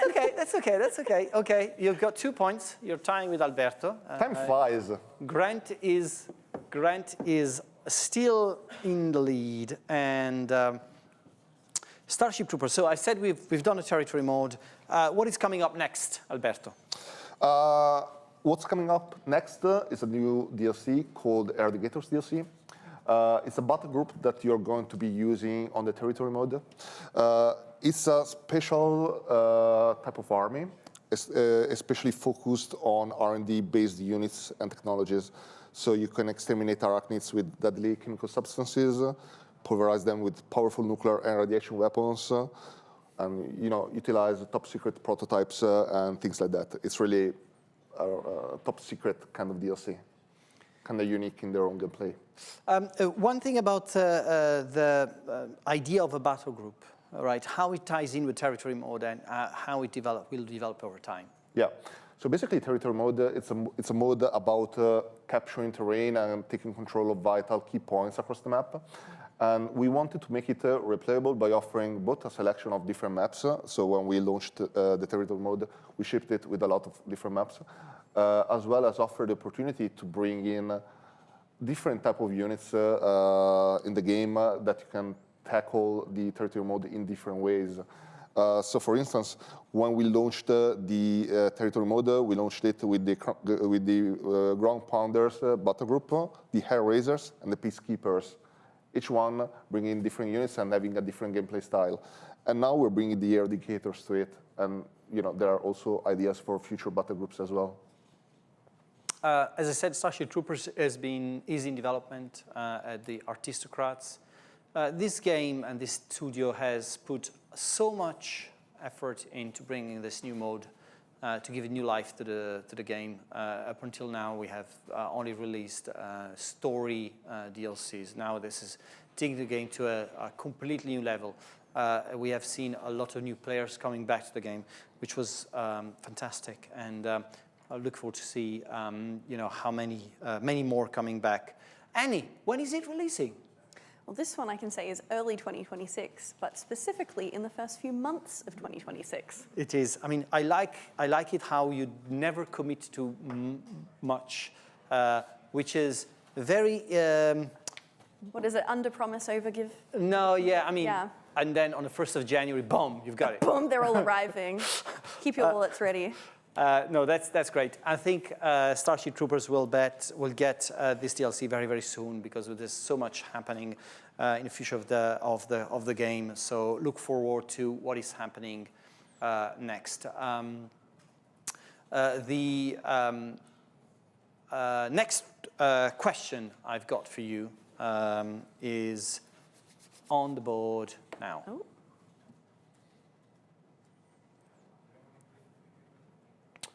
Let's see. Oh, it's the first time on the What's Next. Okay. So let's check it out. What game is about? Is it all about Scramble? Oh, I see Annie's very happy about it. Now, Annie, if you get this wrong, there's going to be consequences. It'll be drawn and quartered. So, what the question is, what's the name of the famous Michael Bay movie that has a seed set during the Battle of Britain? It's like good for 3, 2, 1, buzz. Grant. Pearl Harbor. Of course. That's 4 points to Grant. Thank you. I can just hear my team yelling. I didn't remember it had a scene in the Battle of Britain, to be honest. Of course. I was like, Michael been Bay, ages since I saw it. Battle of Britain, what are you talking about? Don't worry about it. Annie, Scramble. Before you get to having a little bit of a talk about Scramble, let's take a look at a trailer for you guys. September 1940. I lead an RAF squadron of 12 pilots. Our chances of holding the channel depend on the cooperation of every squadron in fighter command. Fighters, they know where we're headed. Red leader is turning to target. Stick with him, over. Copy. Some of my pilots are fresh out of training. Some scored victories in the Battle of France, but all of them are Are they needed. friendly? I can't tell. Can anyone ID those fighters? Over. I made hard choices I can't get a shot at him. to satisfy our objectives, to lead them to greatness, to bring them home. But I also watch them fall. My brave and my friends dying before my eyes. GO-17's coming in fast. Get ready, boys. Our duty is to defend our country. My duty is to lead my pilots. Stay sharp. We'll see this through.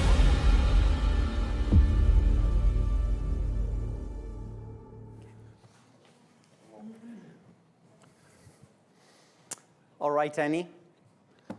Scramble. This is an interesting one because, I mean, it's your baby. It is indeed. It is your baby. And, you know, we have released early access, was it a year ago? A year and a half ago, yeah. About a year ago. The campaign, is that, you know, tell us a bit about our campaign and then, you know, going back to, you know, when we'll expect 1.0 to come out. So, campaign. Yeah. As we mentioned, we're in early access, so we do not have our campaign in the hands of our players yet, but I can tell you a little bit about it. The Battle of Britain is, you know, a historic event that's happening, and you playing through the Scramble campaign are not going to be changing the outcome of that history, but you are going to be in a personal corner of this wider conflict of World War II. You are going to be, as a RAF leader, sort of talking through the tale of your squadron. So every victory, every loss, you're changing the fate of every person in your squad. So our campaign goes through chunks of time. You know, raids trigger dogfights. Whether they win, whether they lose people, or you know, whether they come out of it more experienced, will change the experience of what's going on. Because your pilots are people. They have morale. They have readiness, experience, injury, stamina. They have traits. Some of them are going to do, going off as a lone wolf. Some of them do better in a team. Some traits are going to be that maybe they learn faster or recover from injury faster. And then in the more personal sense, that some of them are going to have like bonded teammates that they're best friends with. And obviously if they go down during a raid or they do really well, that's going to impact them too.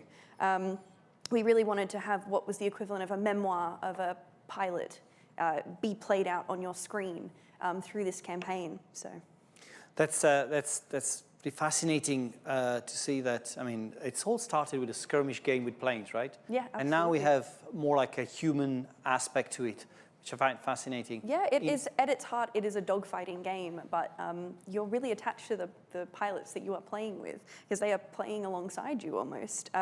So we've talked about, we have our squadron leader mode, and that was the thing that people really, really liked playing, which is this almost like continual endless mode with their squad.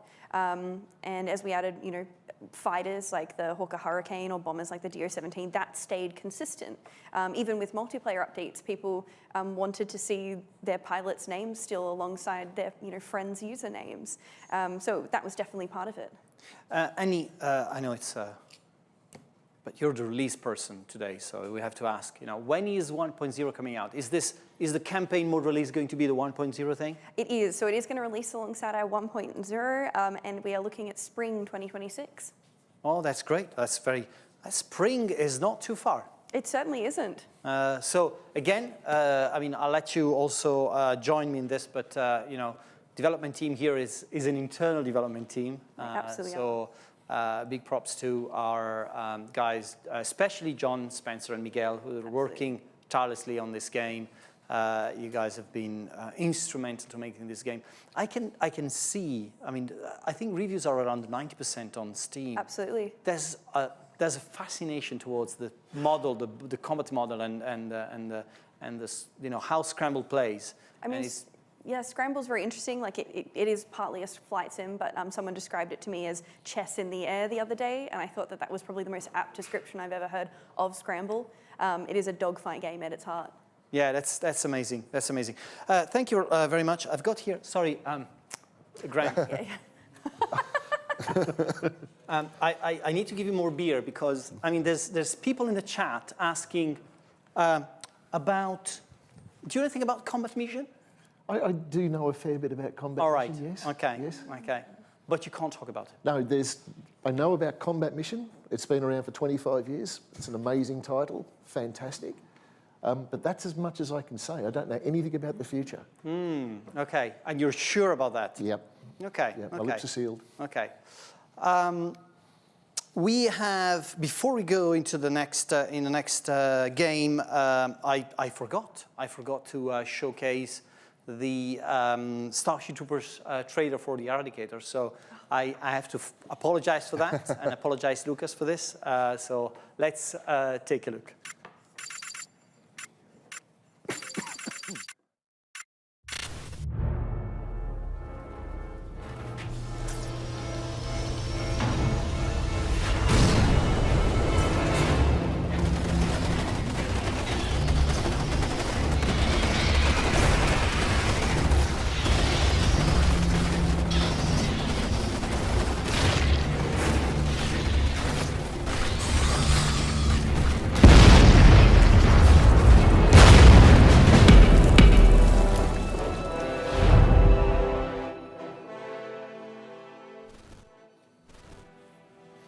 Yeah, it would have been a big pity not to show this, to be honest. Yeah. Especially because it came in like 2 minutes before the live stream. So thank you guys for putting so much effort into bringing these assets to us because, I swear it's not been easy to put everything together. So thank you guys. Next question, where is it? Oh, okay, so again, a future game, something that's not been released yet. Let's see. Stormbinders. Ooh. Okay. All right, Stormbinders is a game that we have announced this year, coming up. We'll ask Annie when it's coming out. Let's see the question. List 3 games in which dynamic weather affects your playthrough. All right, okay, so it's an open question. No, you have to wait. Okay. It's just like, you're just misbehaving all the time. 3, 2, 1, go. Okay. Hearts of Iron. Okay. Sailwind. What? Sailwind, look it up. Okay. And Stardew Valley. Stardew Valley, I know. Okay. That's a very niche answer, by the way. I'm a niche player. That's a good answer, I will say. But congratulations. Thank you. You can add a point, although I don't know if you cheated, but anyway. No, I didn't. I think Stardew Valley is such a deep cut that he deserves that. That was Yeah, you deserve your point. Thank you. Stormbinders, Alberto. Oh, no, actually, Stormbinders, Annie. You know, hello. You worked on Stormbinders for such a long time. I did indeed. So, can you tell us a bit about the game, and then we'll dive into more details. Yeah, Stormbinders is a sort of classic turn-based strategy fantasy game, playing like an obvious homage to Heroes of Might and Magic 3. Well, the hallmarks of the genre, it's got the hero-led armies, the global exploration, hex-based tactical battles, as you can see here now, castle progression, distinct sort of fantasy factions. But it also remakes those. It's got innovative systems, shifting weather, magical storms influencing spell power. So we've talked about weather before. But also the fact that you can either work with those or against them or bind them to your will and use them as part of your strategy. So. That's interesting, and I think that Stormbinders will sort of is actually already appealing to a lot of people, because I see the wish lists going up on Stormbinders like crazy. That's really cool to see. It's a type of game that, Alberto, it appeals a lot of people, right? Yeah, definitely. Besides the nostalgic factor, of course, a lot of Heroes of Might and Magic players will want to play this. I think that this sort of old school fantasy look, it's really appealing to people. They want to, they want a throwback to when games were a bit mysterious, a bit magical, like in the 90s. Yeah, even the art style, we sort of called it 2.5D because it is 2D on a 3D setting, where it kind of invents that sort of thing, is very nostalgic to me. Yeah. While also being sort of brand new. It is, and it's interesting also that it's not these look like simple games, so they're very hard to make, right? A development team certainly so. My memories of playing these sort of genre games is often like smash the battle, walk. But you can see here, even with that, you've still got to build your character in certain ways and navigate the space in certain ways because your opponent's doing the same thing. Great stuff. Can I ask when it's releasing? No.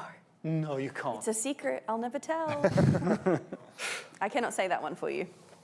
I don't know when it's going to release, but it's is it in beta?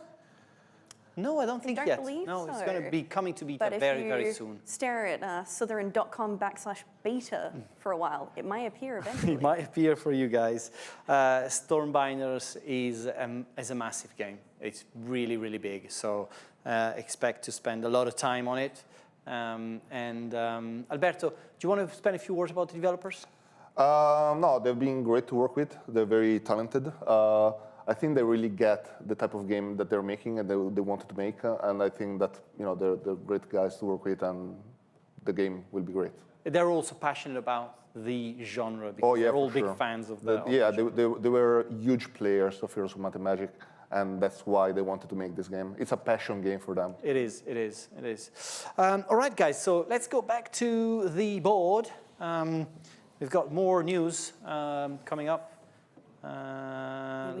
Okay. So last on the Other Worlds segment, Terminator. All right. So this will close the already released games we've got, and we'll now focus on what's next. Question for you: how many movies and series are in the Terminator franchise? And in how many does Arnold Schwarzenegger appear? That's 2 questions. That's 2 now questions. Cheating. Yes. How many movies? How many movies in the franchise, and how many of these give 2 numbers feature Arnold Schwarzenegger? I can see Grant is counting. 3, 2, 1, buzz. 4. 4 in a series, or 4 Schwarzenegger? There's 2. 4 with Schwarzenegger. 4 is wrong. Okay.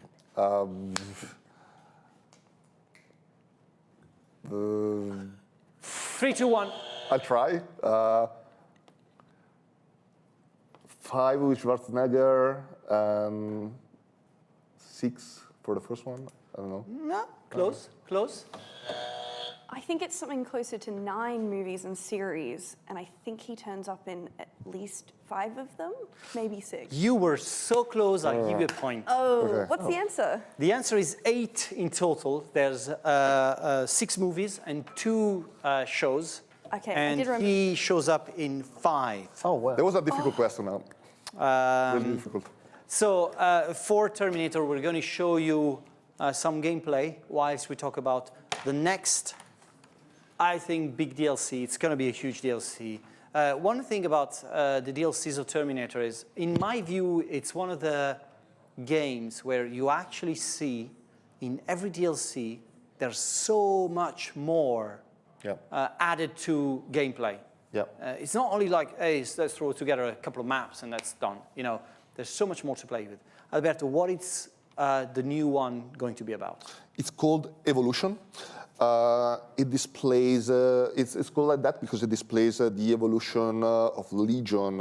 So we're talking of the Rev 6 Mark II, which is a super fast, hyper fast melee killer equipped with bladed limbs, high-speed actuators, and specialized routines designed for close distance combat.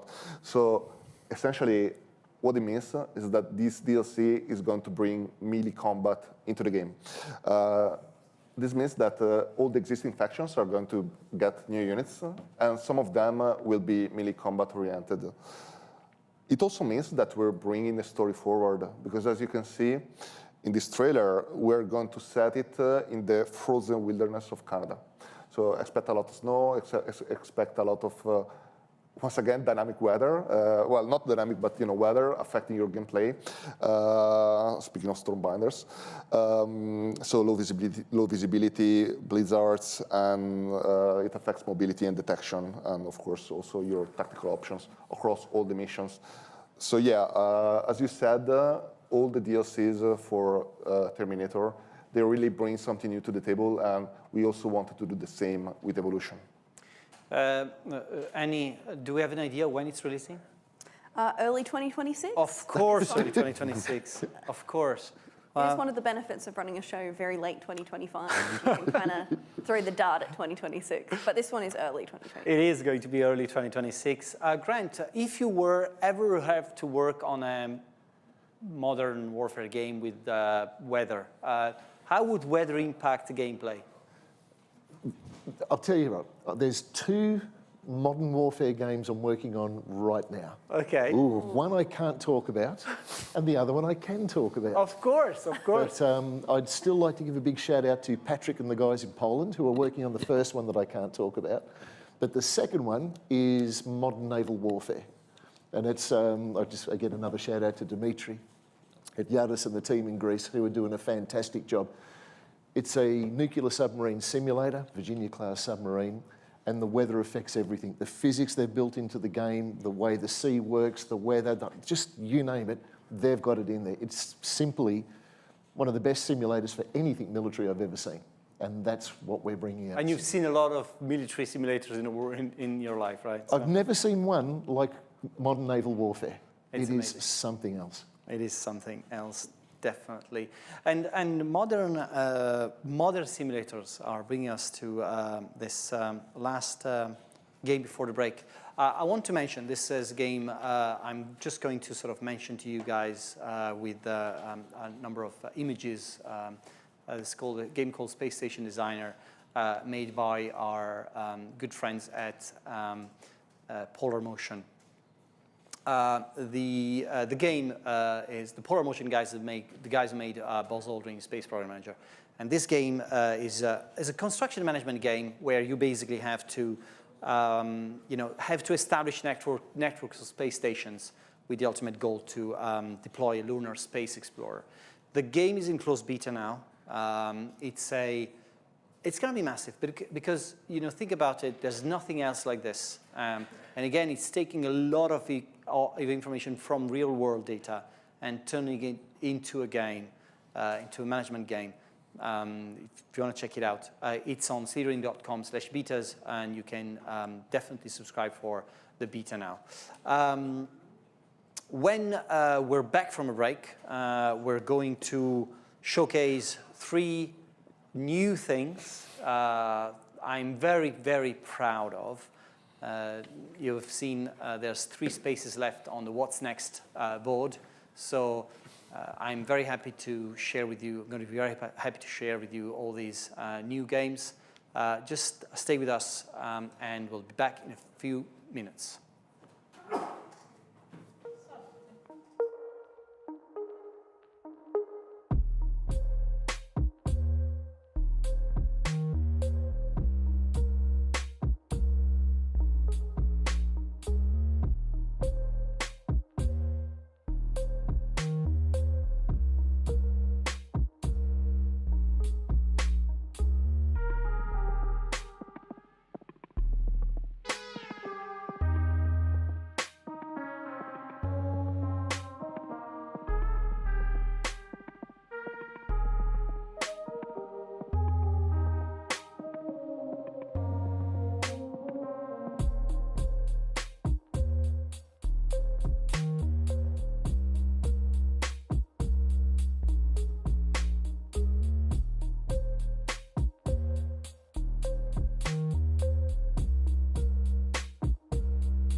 Scramble Battle of Britain is a tactical dogfighting game that thrusts players into the high-octane chaos of the 1940 summer skies.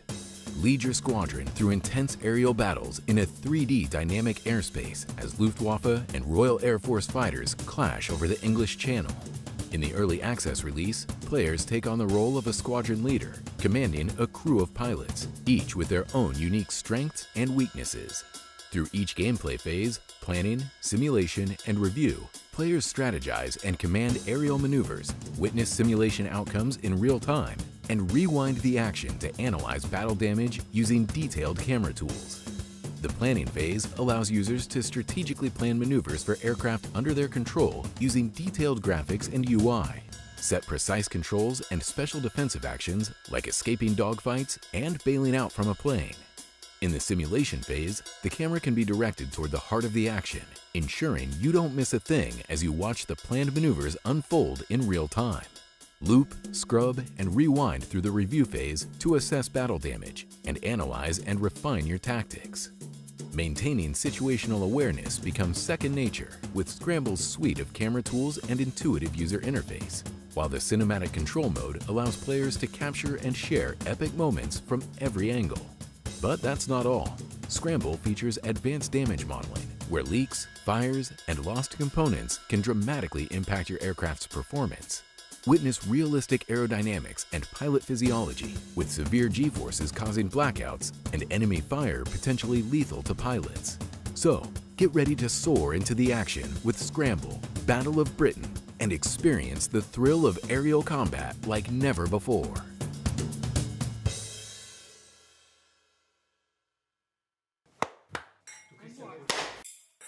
Hello, welcome everyone. Welcome back to our kitchen. There wasn't enough fennel in the supermarket, so we have coriander in place. Well, I don't know how to call it, but it's a great piece of game design. When players complain about a problem, they're always right, but when they come with a solution, they're always wrong. I was a bit of a pariah at Bethesda. I don't drink wine, I don't drink coffee, and I don't eat sushi. They're like, oh, don't bother asking Pete, he doesn't do that. Where Rossi put his helmet with his face like... This is one of the best experiences of my life.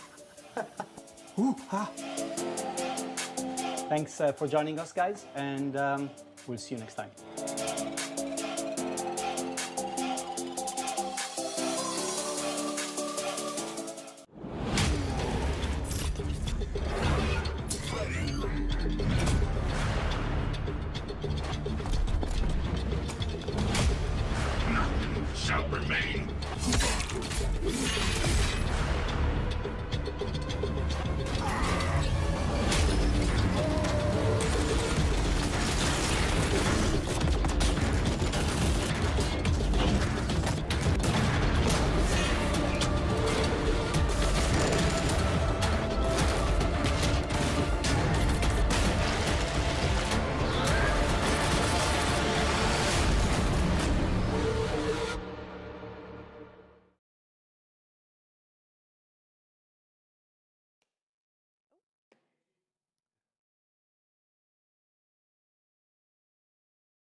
And welcome back, guys.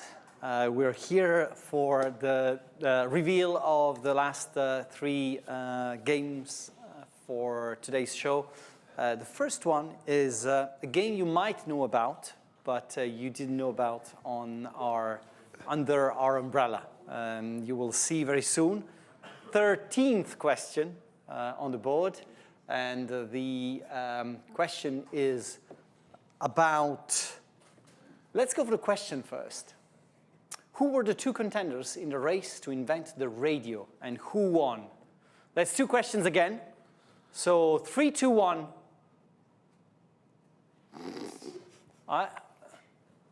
Come on, we need Neil. We need Neil. Okay. Oh, we were waiting for you to say go again. Yeah, exactly. Okay. So, Marconi, and I don't remember the other one. Okay, who is the other one? Marconi. Who will give me the second one? I don't know. Think of a car. Think of a car. Renault. What did you say? Ford. Ford, no. It was Tesla. Oh my God. Really? Yeah, Tesla working on a... I should think you'd win. But Marconi won. Yeah, Marconi so it was, that's how it went. So while we're talking about radio, guys, we have a short teaser for you before we say what it's all about.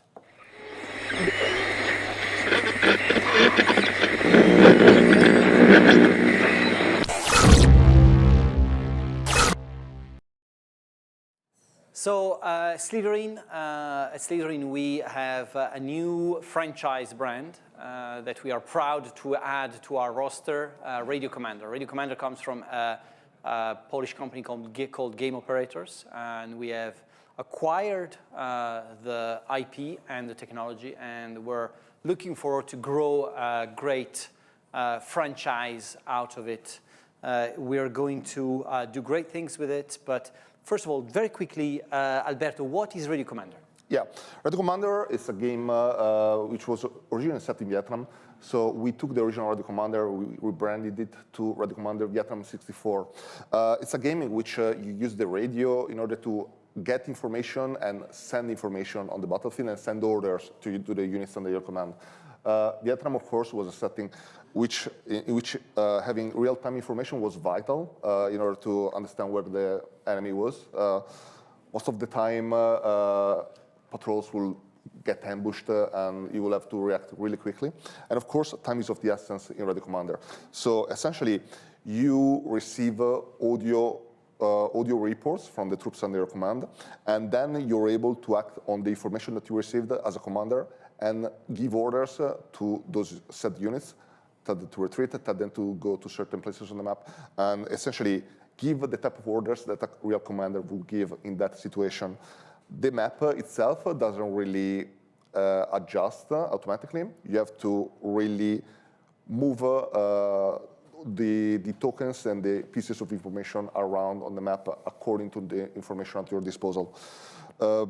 So Vietnam 64 was a game already released by Games Operators. But we now have, you know... We are now the publisher of it. Okay, and then we have a new game under the same umbrella that we have announced. We do, and it's called Pacific 41. It's a Radio Commander game. It's set in the Pacific Theater. You will be playing as the Americans following the offset of the Pearl Harbor attack. And from one mission to another, you will be facing the Army of Japan and the Navy of Japan. And you will be facing those same harsh situations that the Marines and the US soldiers faced during those critical days of World War II. I think it's very easy to understand what the game is about with this. As you can see, you can even take notes on the map itself. And it's very unique. For instance, here the player is giving orders. They're giving an order to move to those specific coordinates, which is near the beachhead. Every scenario represents a different historical, tactical situations that they historically faced.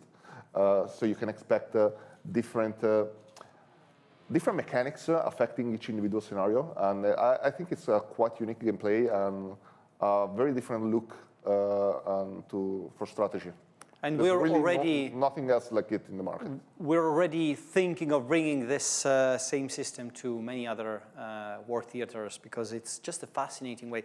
Grant, if you were ever to make a Modern Warfare game, how much would radio impact gameplay? Oh, it's huge. It really is, because comms gives you the eyes on the battlefield and tells you what's going on and what's going to happen and where your troops are and how you're going to react. Without it, you're blind. But the thing is, the communications on the modern battlefield are so complex now, from satellites in the sky, and also there's all the electronic warfare that's there to stop it and make your enemy blind or make you blind. So it's huge and it's very, very complicated. It is very complicated and it's adding a completely new layer of management. Yeah, it's always, communications have always been critical. Like in the American Civil War, they used to put balloons above the battlefield, try to predict what the enemy was going to do, then relay that down. But today, we're in space trying to find out what the enemy is doing. It's fascinating. Annie, when is Radio Commander Pacific releasing? Do you want to buzz in and have a guess? That's right, it's 2026. 2026, of course it's 2026. We're planning to release Pacific in the second half of 2026, but we'll keep you up to date with more about what is coming up on the game. Now, we have two spaces left on What's Next, and I would like to ask you to see the next question. List 3 war games, like I'm saying miniature war games, that were adapted into video games. 3, 2, 1, buzz. Sorry, question. Like literal translations, like complete adaptions. Oh, come on. Give me 3 miniature war games that were brought to... Warhammer Fantasy Battles, Warhammer 40K, and Hero Quest. Okay. You're fired because you didn't mention Field of Glory. Okay. So I'm sorry, but this is your last day at work. I'm so sorry. But before you're fired, you have to complete the show today. And let's take a look at the video we have for you.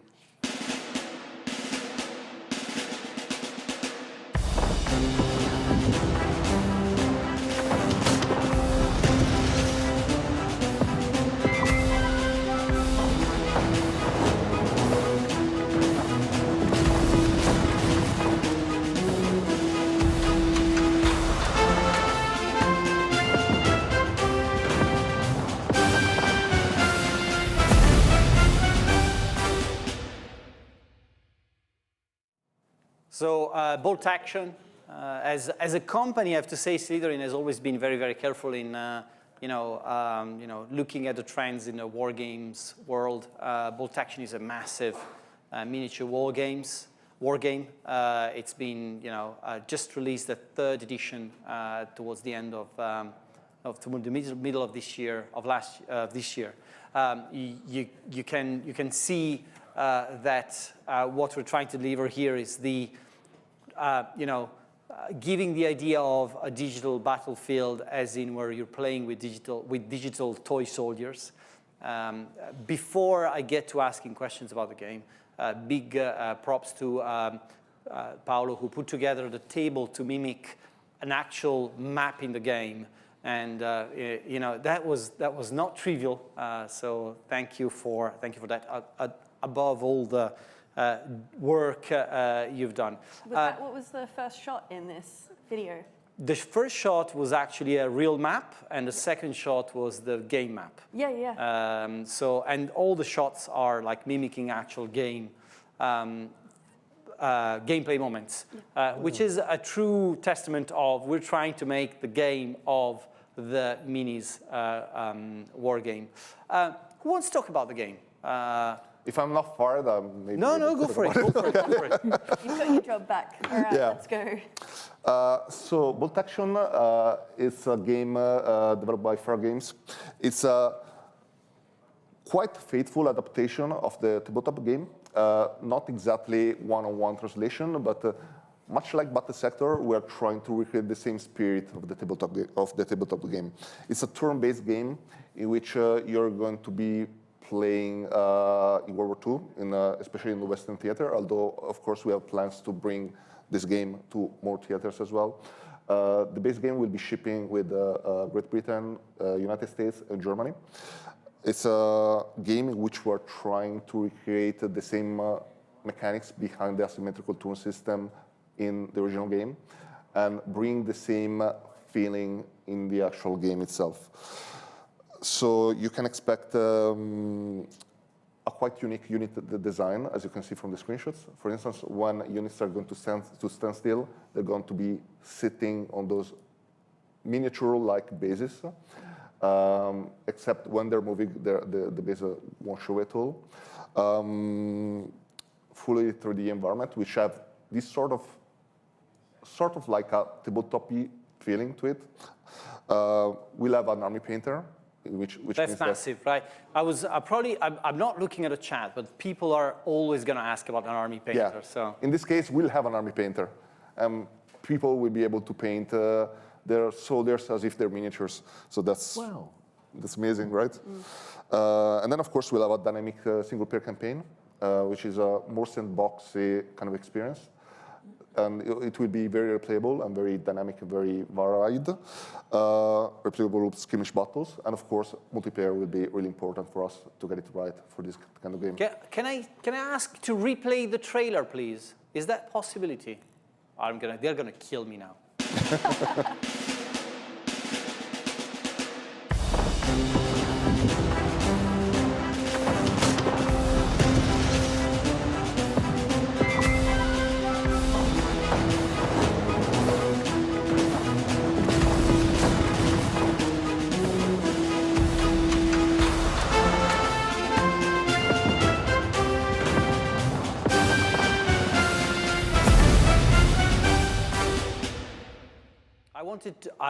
I wanted you to check the craft because, you know, the first time you see it, you don't really realize it, but there's a lot of craft there. I wanted to point out.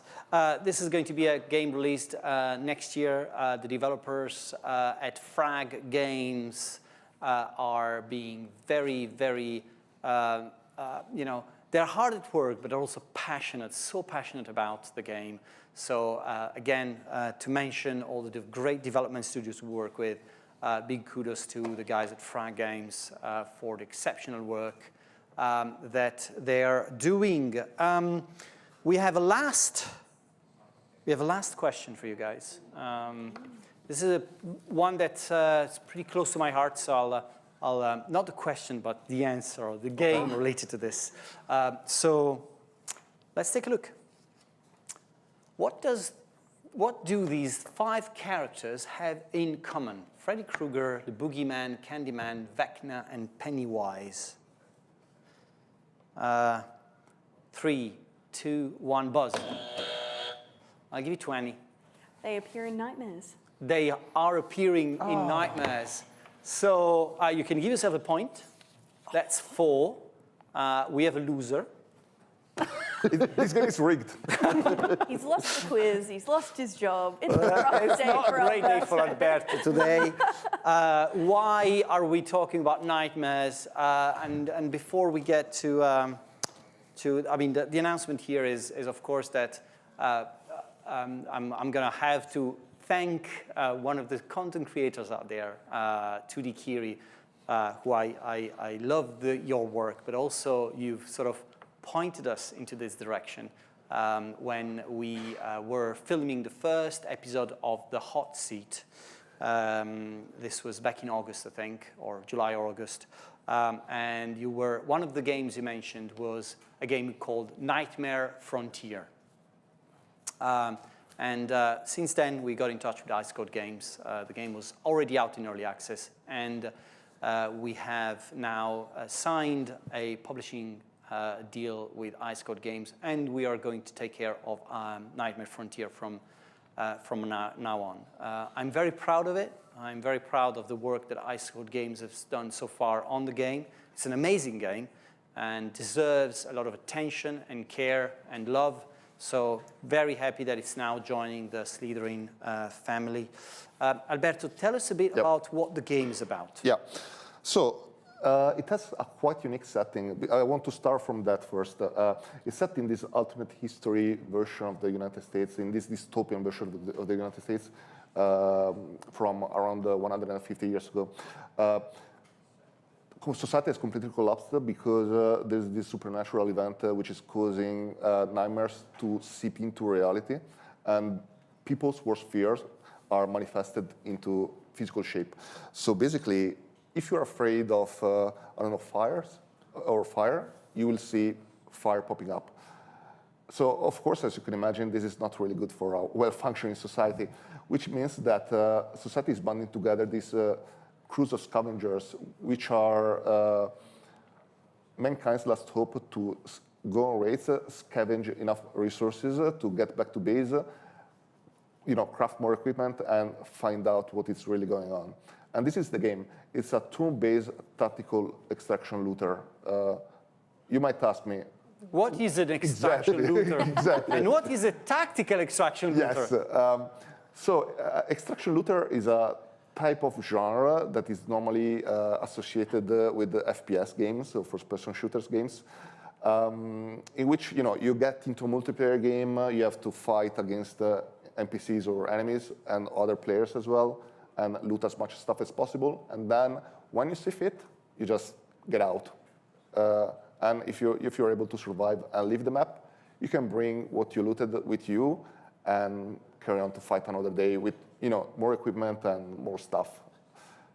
This is essentially the same atmosphere that Dice Code wanted to bring to Nightmare Frontier.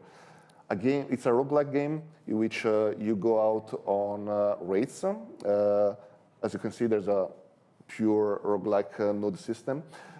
You decide which sections of the city you want to explore, and then you face different encounters or different combats that are procedurally generated. These combats are super brutal. It's a really difficult game. It's a really unforgiving game as well. And you shouldn't get too attached to your guys either, in the sense that they will die, and they will die often. But they're quite expendable because you can just replace them. But yeah, there are some very cool, unique mechanics. So as mentioned, the first one is the nightmare mechanic. Essentially, depending on the guys that you bring with you, you will get different fears that you're facing. The more your fear meter goes up, the more of these nightmares will manifest. And they might show up as either enemies or environmental objects and hazards. We also have some really cool combat mechanics. For instance, control of the map is super vital. You can manipulate objects on the map by interacting with them. There are environmental objects. You can also push enemies into other objects, causing damage to them and also what they're going to hit. On top of that, there's a mechanic called Overcome. When you're able to kill an enemy in that turn, you're able to regain that turn, so you're able to fight and shoot again or attack again, which means that you can do this sort of very cool chain reaction kills, and possibly, if you're really good, you can kill all the enemies in one single turn. So it's a rather unique approach to the tactical tour-based. We have just released an update for it, and there's a roadmap for it. So I want to show the roadmap. Annie, can you go through the roadmap for us, please? Absolutely, I can. We have just today, which is not on this roadmap, released a update for the game. So they've added a final boss storyline and combat, which pushes the actual storyline along, alongside some adding a sort of big boss and some other mechanics. The sort of early Q1, we're going into enhanced tactical deployment. We're adding new fears, which also automatically means new enemies. And we are also adding a raid briefing menu, revamping shotguns, and finishing the main storyline, which will be the second half of this boss part. Into sort of late Q1 2026, we're adding additional objectives on the tactical levels, new fears and enemies as well. We're adding headquarters menus. I think, as you mentioned, the sort of base management is quite a big part of this as well. So new items, obviously loot's a really big part as well. Introduction of a couple of side quests in the system and a new interactable type. then into sort of going into Q2, a new fear, new objectives, and new mechanics as well. So ricocheting interactables, which will be really good for combos as well, items and side quests. And then late Q2, it's going to be the final tuning. So everything's sort of getting balanced and mixed up, and we're listening to your feedback in early access as well. And then we go on to the path to release. So Annie, is Scramble releasing out of 1.0 or Nightmare Frontier first? I think that depends on you, Marco. Of course, it depends on me. It's always my fault. And what platforms you might possibly want to put the game on. That's a good answer. That's a good answer, by the way. Some motion in the chat. So this was Nightmare Frontier, guys, and you know, this is the final game that we have shown today. One thing I wanted to mention, we said Ice God Games. There's 15 games in here, 15 games that we are actually actively working on. There's 14 games that we have not been covering or we have not announced yet today. That we're also working on. 2 of which are under Grant's helm. That we're going to see Grant very, very soon. We have him back for some military advice. Great. The other thing I wanted to say, of course, we have a lot of tournaments that are just open for signups. I've got a list here. It's basically every game with the tournament system active that we've got. So far, Field Glory 2, Field Glory 2 Medieval, Warhammer 40,000 Battle Sector, Valor and Victory, Combat Mission, Strategic Command, Panzer Corps 2, Flashpoint Campaigns, and Headquarters World War II all have open sign-ups for tournaments. The other thing, of course, and because take care of the last bit of information, of course, we have a sale going on.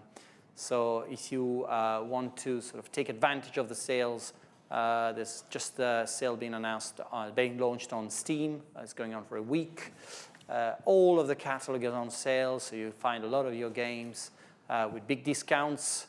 Make sure you make us some money because we have to pay back for all these nice shows that we make for you guys. And for travel, no, they're not coming from Australia. We wouldn't be getting them over for a 2-hour show straight from Australia. But I don't know what we have to name a winner there. Yeah. Let's do a question just for them. A question just for them. Ask me when something releases. Okay, so I have a question for you guys. Okay. Yep. What is the latest DLC that Slytherin has launched? It would be the Gladius Rampage pack. That's correct. There you go. So the winner is Annie. Congratulations, Annie. You win absolutely nothing. Yeah! But we'll buy you food and no one else is going to have dinner for tonight.